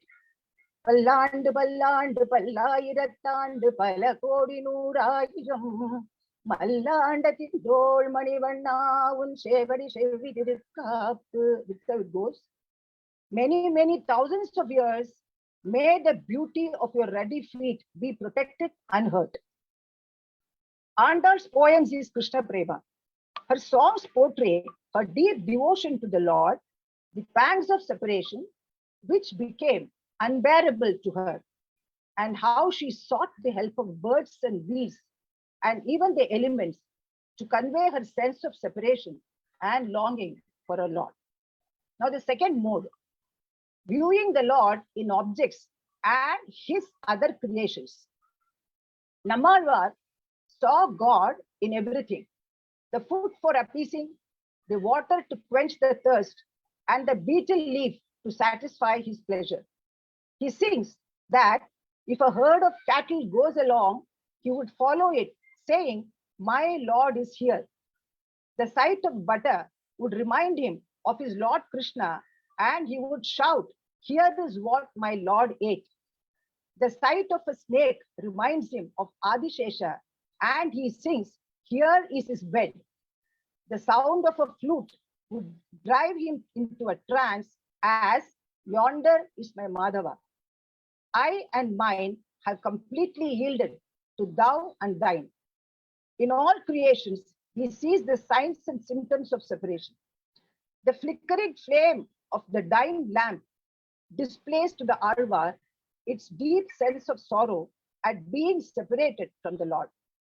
The ocean seems to always wail out its heart in anguish out of unfulfilled love towards a God who does not reciprocate. Now, the third mode, viewing the Lord as the ultimate abode and perpetual remembrance. Nammalvar affirmed that salvation for the individual soul was through devotion and by surrendering to the will of the Lord. He wrote that by performing one's karma, one will attain knowledge of one's own self, leading to vairagya from earthly pleasures, leading Godward. God is not attainable merely by knowledge of his nature, but that knowledge was only a means to bhakti, which alone was the means of attaining salvation. Kulashekara tells the Lord, "Even if you spurn me, I have no one else to look up to, like a child put aside by its mother in anger, like a lotus which unfolds itself only to the burning rays of the sun. I always look up to you and rely on you alone, even though you do not want me." His infatuation for God is evident when he expresses his wish to reside in the Tirumala hill, to be near his God, to gaze at the beauty of his coral lips, when he is willing to become even an inanimate, a senseless object, a stone on the steps of the hill. He does not care for the riches of the earth or paradise, and would rather be a bird on the hill or a fish in the tanks of Tirupati. He extends his willingness to have the state of the worm, a hill crest, a river, a pathway, or even a step in the sacred hill. He concludes, "I am prepared to become anything in the golden hill of my Lord. Now let us appreciate about 4 verses from Kulashekara Alva's Mukundamala, which is a composition of comprised of 40 hymns, because this is in Sanskrit and most of you would be able to appreciate. These 4 verses eloquently displays his bhakti, full of humility, Dasa Bhava, as his servant, resorting to his Lord to protect him and grace him with his devotion in all words, if they be. Verse number 3. Mukunda Murdhna Pranipatya Yache Bhavantamekantam Iyantamartham Avispriti Tvacharanaravinде Bhave me astu Bhavat Prasadat. Hey Mukunda, I bow down with my head and appeal to you for only one thing, that is, in all births, by your grace, your lotus feet should not be forgotten by me. Verse number 5. Nastadarne navastudichaye naiva kamopabhoge yadyad bhavyam bhavatu bhagavan purvakarmanurupam etat prarthyam mama bahumatam janma janmantarepi tvadvadambhorugayugakata Nischala bhakti rastu. Oh Bhagwan, I have no desire in accumulating wealth or merits through rites. Let things happen as preordained by my actions. But I have an ardent desire, which I pray to you, that in all births my devotion be towards your lotus feet alone. Verse number 7. Krishna Tvadiya Pada Pankaja Panjarantam Adhyeva Me Vishatu Manasa Rajahamsaka Prana Prayana Samaye Kapavada Pittehi Kantavarodhana Vidau Smaranam Kutaste. O Krishna, may the royal swan residing in the lake of my mind take its refuge even this very day in the cage of your lotus feet. For at the time of death, when the throat gets choked with the phlegm, suffocation, and a host of other obstacles, how can there be the recital of your names? Last one. Verse number 27. Majjanmanaha phalamidam madhukaita bhare mat prarthaniya madanugraha yeshayeva twadbhritya bhritya paricharaka bhritya bhritya bhrityasya Bhritya iti mam smaralokanatha. The objective of my birth is this, that I appeal to you for your grace, that is, in the line of your servant's servant. Let me get the place as the servant in the 7th place even. Periyarvar to Lord Ranganatha, he pays his humble obeisance even now, so that his Lord may come and protect him during his last moments, when, in all probabilities, maybe he is unable to think or talk. Andal, at the pivot of her poem, Tirupavai, prays to the Lord to convert all her desires and passions into God desire and godly passion.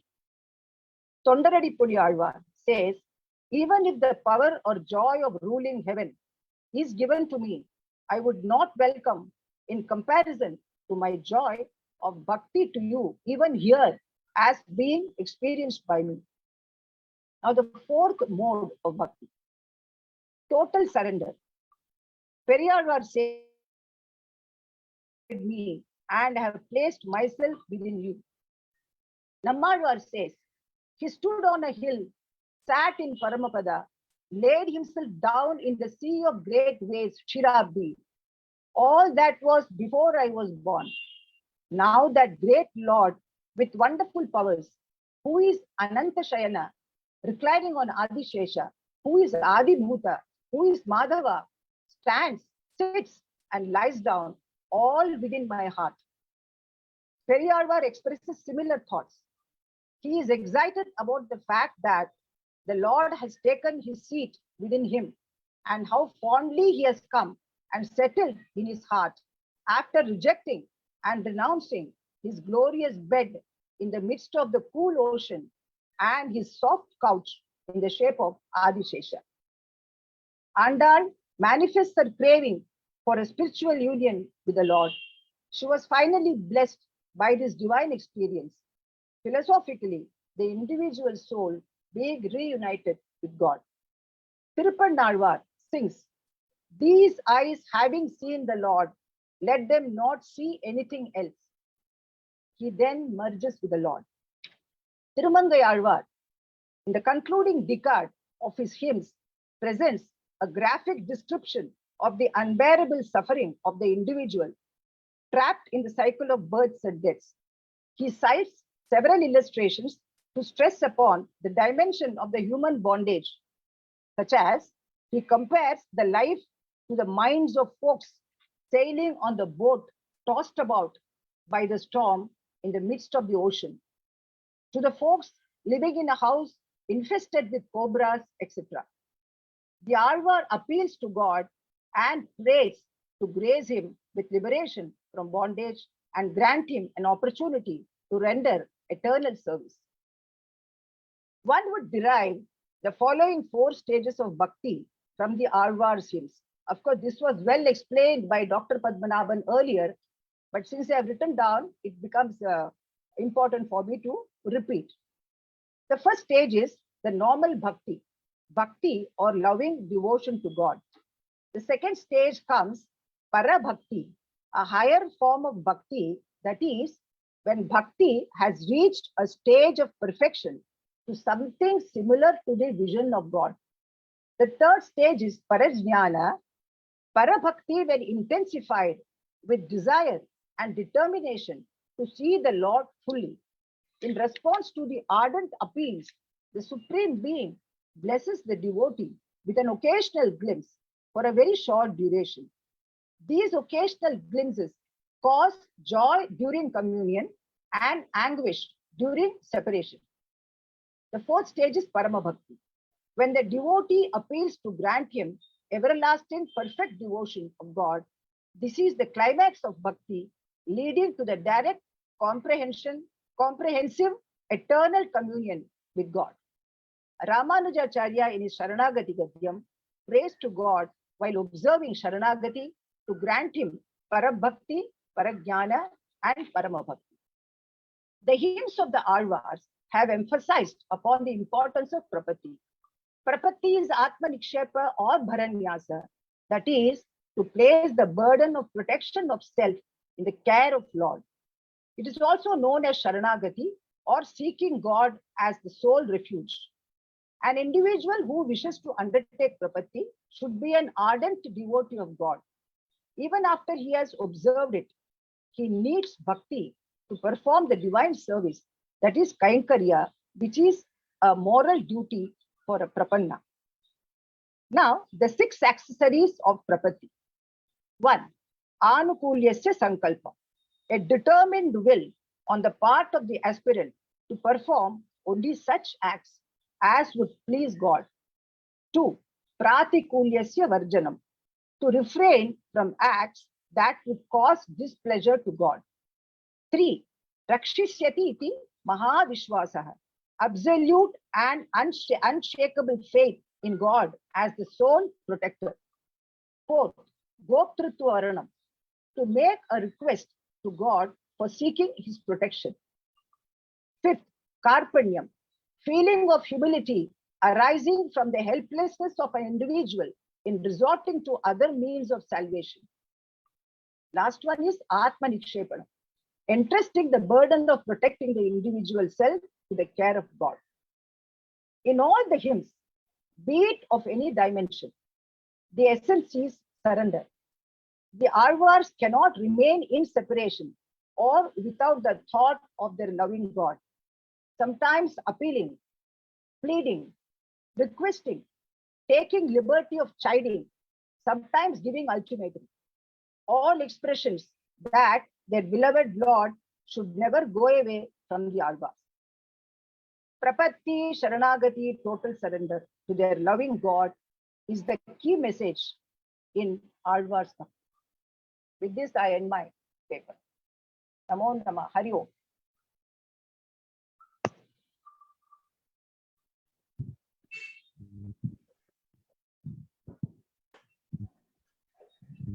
Thank you, Ranganayaki madam.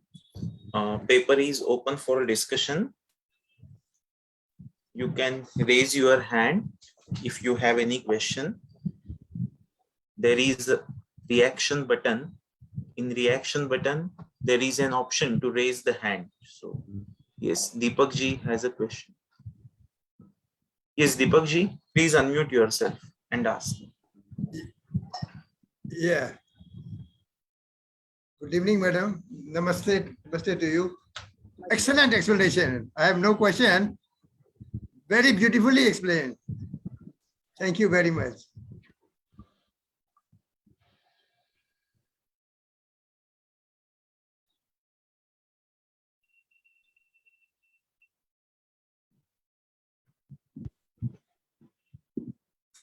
I think there is no question. I thank and congratulate all participants for their scholarly contribution. Now I request our chairperson, Dr. Gauri Mahulikar madam, to speak few words regarding the presentation. Hari Om, thank you for inviting me on this platform. Let me start with an invocation. Kunji bhutam prema gopi jananam, eki bhutam bhagadheyam yadunam, sandhi bhutam, sandri bhutam supta, sandri bhutam gupta vittam shrutinam, shami bhutam brahma me sandadhattam. So this is like Savale Parabrahma in Marathi. Okay, so my humble pranams at the lotus feet of Lord Vishnu, Narayana or Krishna, whosoever you call it. And I will just sum up the three papers, excellent papers. One on Gaudiya Parampara by Dr. Abhishek Bose, Gaudiya Bhakti Parampara. And you know, I'll of course sum up these three papers, and then I will have 1 or 2 points of my own. So to sum up Abhishek's paper, Dr. Abhishek's paper, the point which he mentioned was Bhava Shabalya in Chaitanya Sampradaya. That is very wonderful point.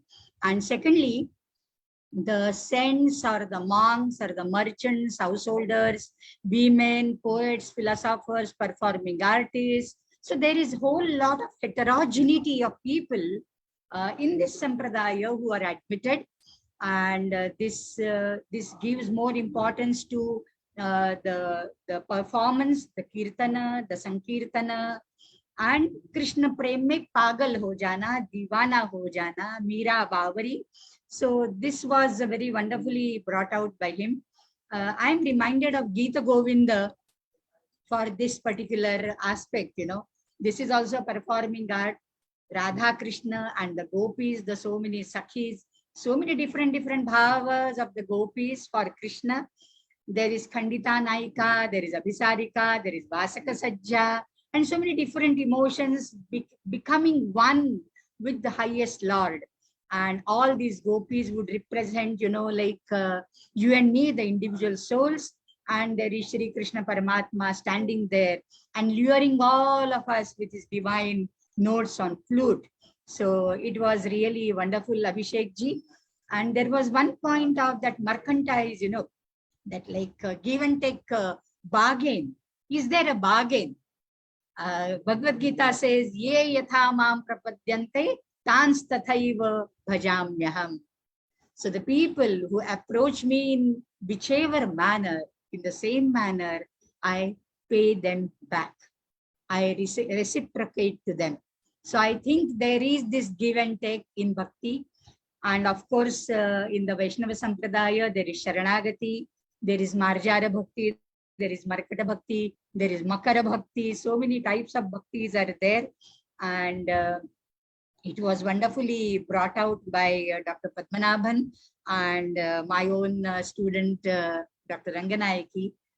Now, Vishishtadvaita philosophy, Dr. Padmanabhan, I have met him a couple of times. The last one, I think, is in Asiatic Society, Mumbai, or Anantacharya Institute, Mumbai. And, Ramanujacharya, as he says, like, Bhakti hi jnana visheshaha, no wonder, because his invocation verse itself starts with Bhavatu mama parasmin shemushi bhakti rupa. And secondly, in the Brahma-Sutra Shri Bhashya of Ramanuja, he says, Vidyupasyoho upakrama upasamhara darshanat. So very wonderful use of this maxim, this nyaya. The Shrutis, they would start with vida dhatu, that is to know, giving rise to knowledge, and upasa, that is upasana or bhakti, which is giving rise to emerging bhakti, devotion. But they are interchangeably used in the Shrutis. So he has given multiple examples from that. And Goptrutva Varanam Tatha in the Shadvidha Sharanagatihi, Priyatama Evahi Varaniyo Bhavati. And, he very nicely pointed out that Bhakti and Bhakti Yoga are two different things.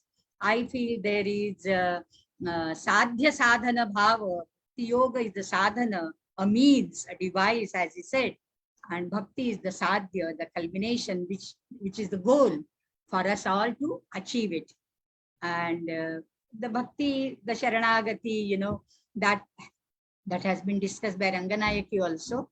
And Bhagavad Gita says, Purushasya paraha parah partha bhaktya labhyastvananyaya. Ananya bhakti, that is what is emphasized. And the same thing occurs in Mundakopanishad when it is said, Yame vaisha vrinute tena labhyaha, nayamatma pravachenena labhyo, na medhayana bahunashtena. And one who is chosen, to him, tasmai sa atma vivrinute tanum swam. He manifests as if his entire nature to such a devotee. And what to say of the Sharanagata? Even the enemies come, very nice verse in Bhagavatam again. Sakrideva prapannaya tavasmiti chayachate abhayam sarvabhutebhyaha dadami etat vratam mama. So let it be, it comes in the Yuddha Kanda, and Sri Ramachandra says that Bibhishana has come. Even if Ravana comes, I will give him resort. He is my arch enemy now. I have to fight against him and win my Shri back to me. But even if he comes to take Sharana, I will do that. Because Abhayam Sarvabhutebhyaha Dadami Etad Vratam Mama. So this is, very, very important, that one who is Sharanagata. And for that, what is Sharanagati? Ranganayaki has beautifully expounded on that. The fourfold bhakti and the Shadvidha Sharanagati, Alvars.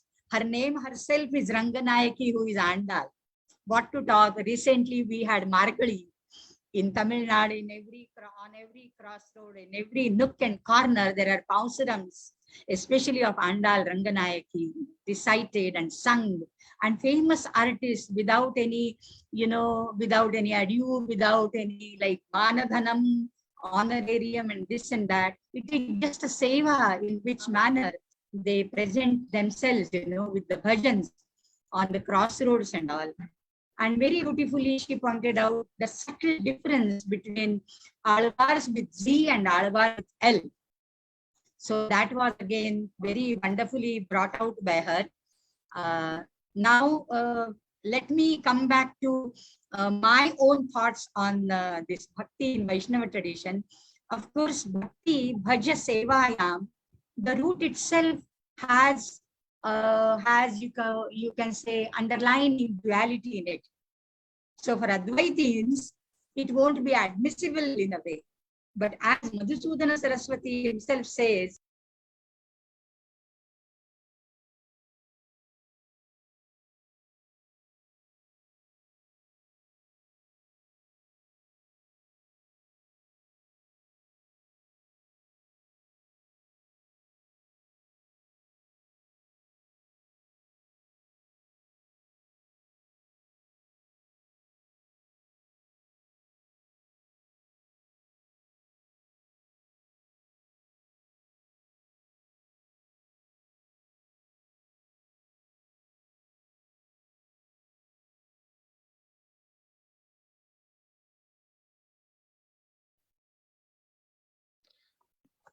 Hello, I think Gauriji's audio has got disconnected, Ajayji.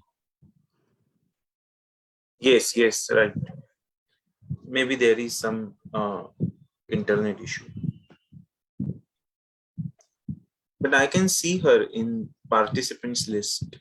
No, she is there. Her audio has got disconnected. Called her. She is joining. Okay.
Before Madam joins, may I ask a question?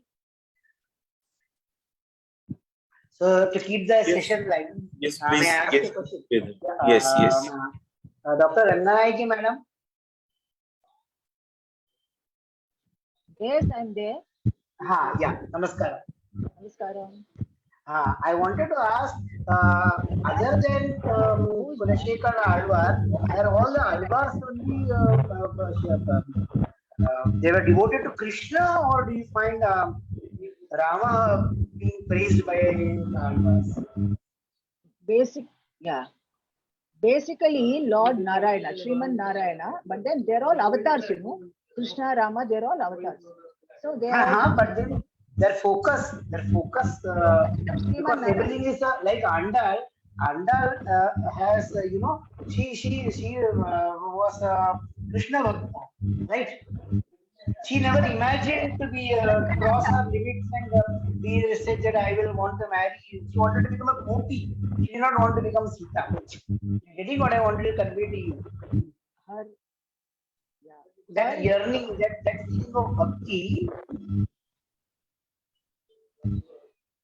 Okay. Are you finished? Yeah, I got your question. Yeah. Her bhakti was towards Lord Ranganatha. In fact, Vatapatra Shaili of Villibuttu, but she wanted to really marry Lord Ranganatha. That is why she went to Srirangam and got merged with him there. But then, as a child, she was taught This Katyayani Vrata from the Bhagavata by her foster father, Periyalvar, and he put bhakti into her that way. That if you want to have bhakti, she already had bhakti on Vishnu, on Vatapatra Shahi, who was the idol, who was the icon there, idol there, where she used to offer the garlands, etc. So these stories from the Bhagavatam, especially Katyayani Vrata, which is there in Bhagavatam, that was told to her. And from then on, she captured that Vrata, and that is why the Margari Vrata started. And then she started doing that, the Tirupave she composed, and the Margari Vrata started from then on. From then on, she captured, because the seed of that was given to her by her foster father, Periyalvar, by narrating to her the story of Katyayani Vrata, etc. So, but she actually wanted to marry Ranganatha only out of all the deities. So that is why she was taken to Srirangam, and then, she was offered there, and then she got merged. This is what little I know. Perhaps Dr. Padmanabhan will be able to. Yeah, because that is the basic difference between the northern and the southern, because you will find the Gopi Bhava there. There is more of Gopi Bhava. And Gopi Bhava is because of the story, what was told to her. And not our Alvars, not the Alvar Bhakti. If you go to the northern side, there is a Gopi Bhava. Just like yes. So that I wanted to clarify before Madam joins. Yeah. Is that okay?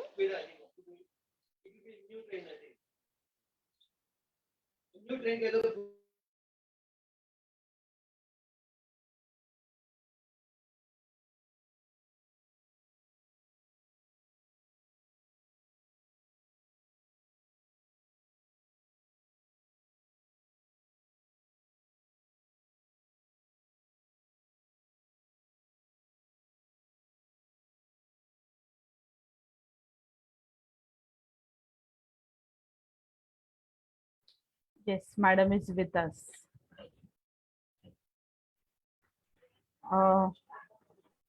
Hello. Yes, we can hear you. Yeah. Some technical problem always. Yes. So I just wanted to sum up, I'll start from where I left. So Abhishek Bose, and then Dr. Padmanabhan and Dr. Ranganayaki. And I was going to quote from Marathi saint called... no, you are going to quote from Madhusudana Saraswati. You are going to... Hariom? Madhusudana Saraswati. Huh? Madhusudana Saraswati. You are going to speak about that. Madhusudana Saraswati. Madhusudana Saraswati. Okay. So from there I have to repeat. Okay. So Madhusudana Saraswati said, Bhaktyartham kalpitam dvaitam advaitadapi sundaram. So the dvaita, which is imagined for bhakti, because bhaja sevayam, it involves sevya sevaka bhava. It involves duality. It is inherent in it. But Madhusudana Saraswati says, Bhaktyartham kalpitam dvaitam advaitadapi sundaram. That sort of duality, which is imagined for bhakti, is better and far more charming than even Advaita. Okay. So a Pakka Advaiti also telling for bhakti like this. And I am reminded of Santa Namdev. Santa Namdev, a great Marathi saint. He was known for his utmost Para Bhakti or Parama Bhakti, as Ranganayaki pointed out the 4 types. In bhakti, there is a duality, and the bhakta wants to enjoy that bliss which he gets by the blessings of the Lord. Namdev says, मी पणा सहित आनंदी बुडाले, तिथे न तिथे काही केले चित्त माझे.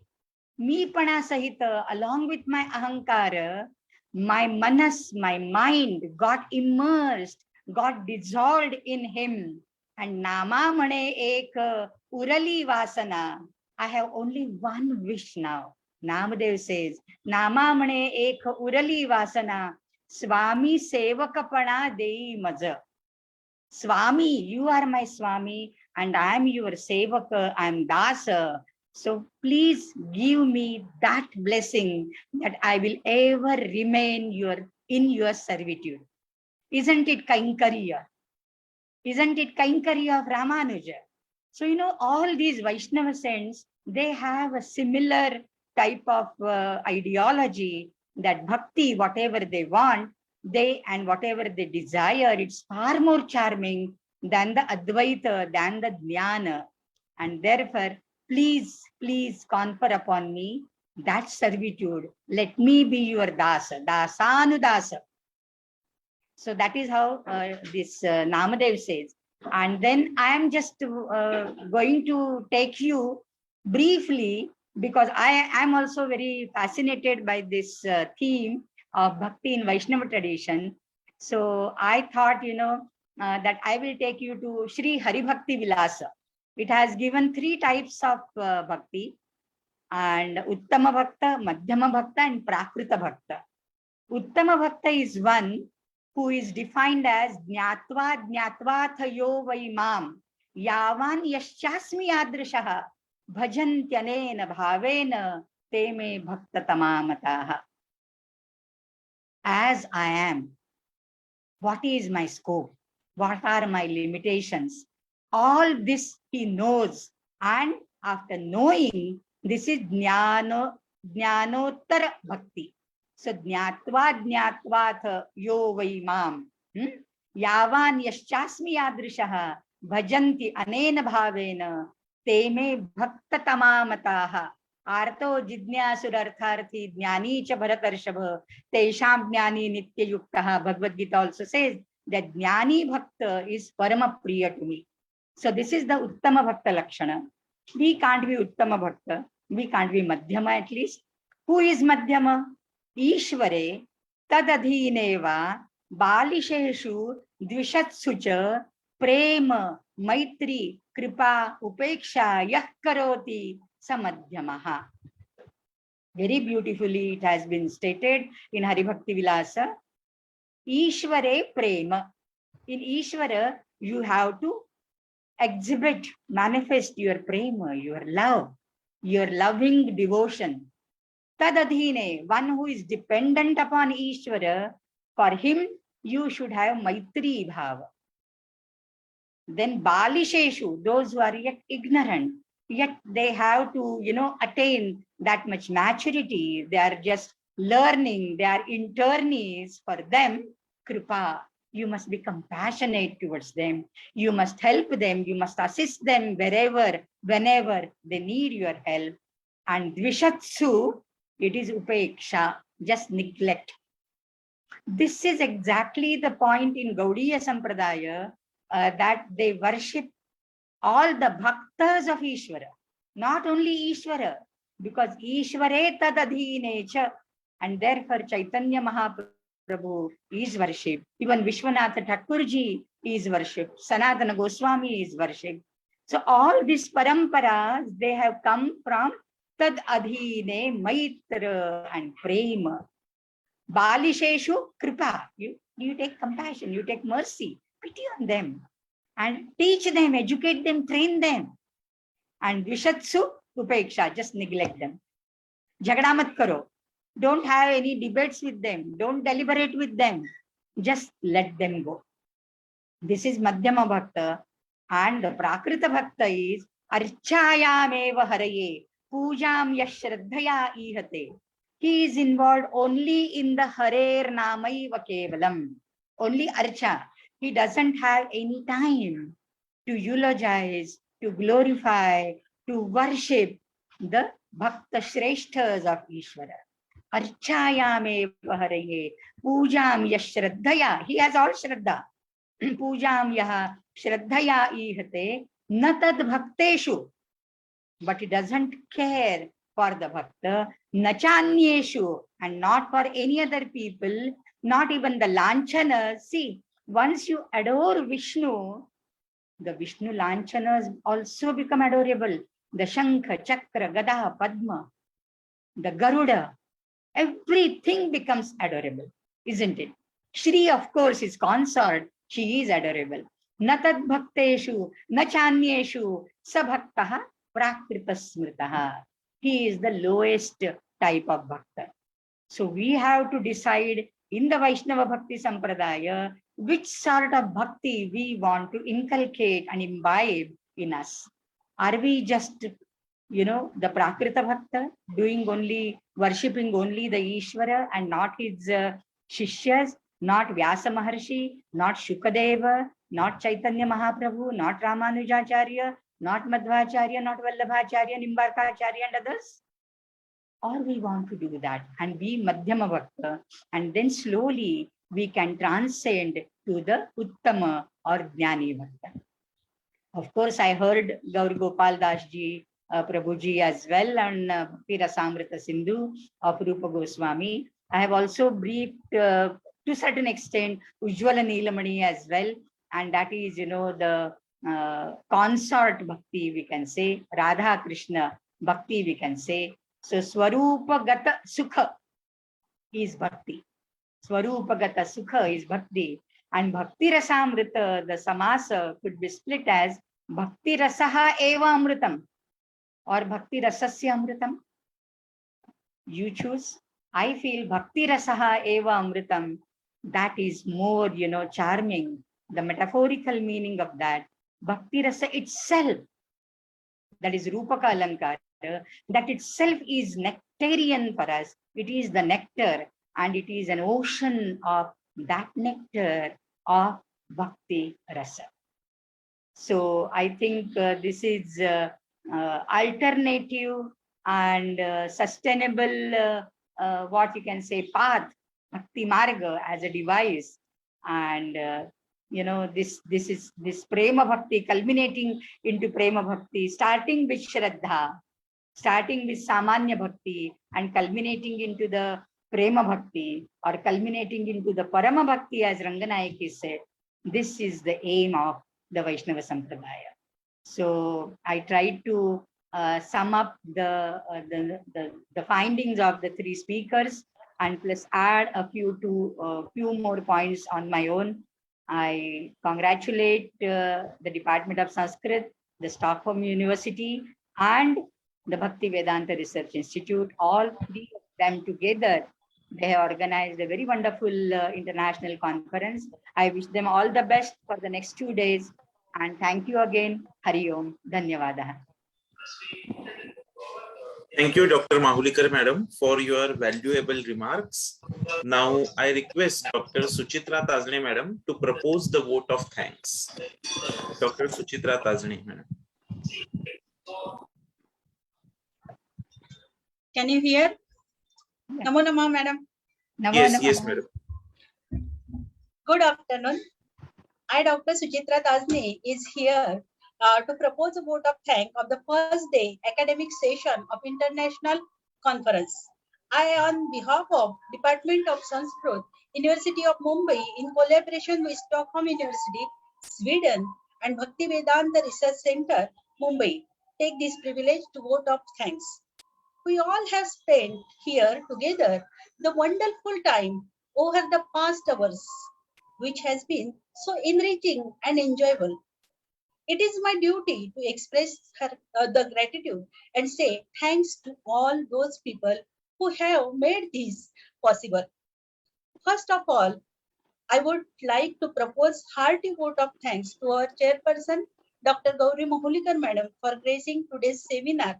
Thank you, Madam, for your thought-provoking and valuable remarks. I would like to thank our distinguished speakers, Dr. Abhishek Bose, Dr. S. Padmanabhan, Ranganayaki Krishnan, for making excellent presentations and making this seminar interesting and meaningful. I honor your behalf. Thanks to all the guest speakers, audience, invitees, and participants. Last but not the least, I thank all the students for showing their interest in this program. Thank you very much to all who assembled here. On behalf of organization committee, I declare that today's session is over. We will meet tomorrow again at 10 a.m. Once again, I thank all for your coordinate cooperation. In any announcement, over to you, Shakuntala Madam. Thank you.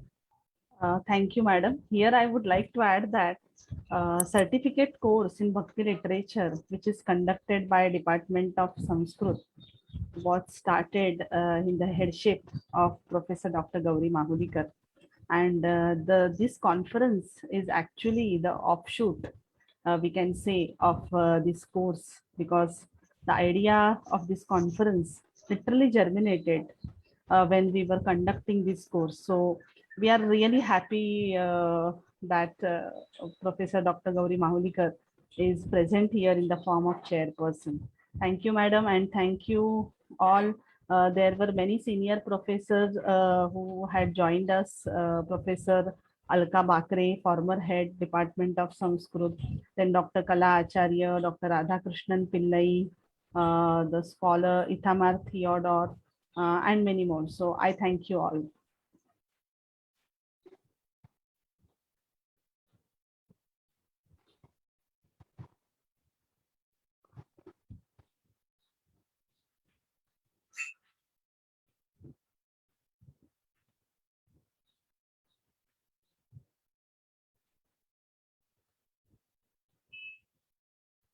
So with this, we conclude this session, and we will meet tomorrow sharp at 10 a.m.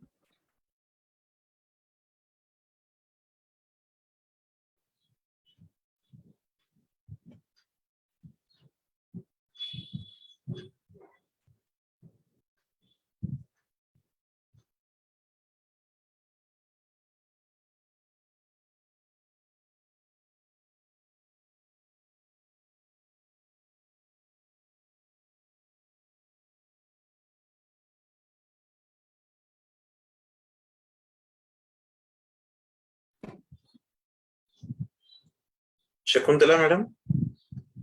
Yes, we